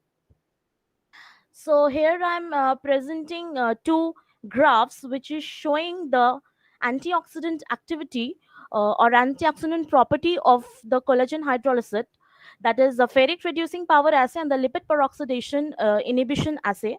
In ferric reducing power assay, which measures the ability of the antioxidant to reduce the iron from its ferric to ferrous state, which is detected by the formation of the Prussian blue color, and it is measured in the spectrometer in 660 nanometer. Here the obtained result that is indicating the gradual rise in the absorbance of the hydrolysid, which shows the better reducing power. Second is a lipid peroxidation inhibition, as a peroxidation of the lipid exposed to oxygen is responsible for the deterioration of food, and it also causes damage to the tissues. Therefore, to show the antioxidant property, linoleic acid was oxidized in a linoleic acid model system, where comparative study of the sample, that is collagen hydrolysis, and a standard antioxidant, that is the alpha tocopherol, which was taken as a positive control, was performed, which showed the ability of the collagen hydrolysis to inhibit the lipid peroxidation. Next, here is a DLS report of the nanoemulsion that was prepared, which is showing the diameter of the droplet with and without drug. Without drug, the droplet size is 115.9 nanometer, and with the drug, the droplet size is 238.6 nanometer, which is very much near to 200 nanometer. Actually, 200 nanometer diameter of a nanoemulsion, which is characterized as a standard diameter. So it is much more nearer to that. With this preparation of the nanoemulsion, in vivo study has also been performed of orally administered rosuvastatin on white male rats. Two groups were made. One group was treated with the standard solution of rosuvastatin, and another was treated with a drug with the nanoemulsion. The concentration of drug was 2 mg per ml, and the solution was 2 ml per 100 gram of the body weight. Then separated plasma from the blood of both the groups were analyzed in spectrometer, which showed increased absorbance of the nanoemulsion with drug than the standard solution of drug, resulted in the increase of the bioavailability of the rosuvastatin that has been shown here in the pharmacokinetic study of rosuvastatin. Thus, it can be concluded that collagen hydrolysis from Bellamia bengalensis have a good potential for the production of antibiotic peptides, as well as it helps in the preparation of stabilized nanoemulsion that can be used as a novel drug delivery system. Thank you so much. Thank you, Tania. Nanoemulsion is my topic of research, so this topic and your presentation attracts me personally. Anyway, this is a nice endeavor, and thank you once again. Now we are coming to the last part and the concluding part of this session. So I would request Thank you, ma'am. Dr. Thank you so much. Annalakshmi Chatterjee, ma'am, to conclude today's session. Thank you, Amrita. Thank you, everyone, for attending today's webinar session. Today, I suppose we had two eminent speakers who spoke on the current pandemics, COVID situation and the nutrition, as well as we got in huge insight into the application of bioinformatics for developing therapeutic peptides, and how we can access the databases, how we can make the databases from our knowledge, whatever we have in the field of nutrition. So we had a great insights which we can implement in our research works in future. So with this, I think today's session is coming to end. We are looking forward for seeing you all tomorrow. Since tomorrow also we have two excellent speakers, one from nutrigenomics field, another from the space medicine, who will be sharing their valuable knowledges on their own fields. So we expect you all tomorrow at the same time, around 2:30. The feedback links will be shared in all the sites. Please do fill in your feedbacks for the certificate. Thank you everyone for joining us today.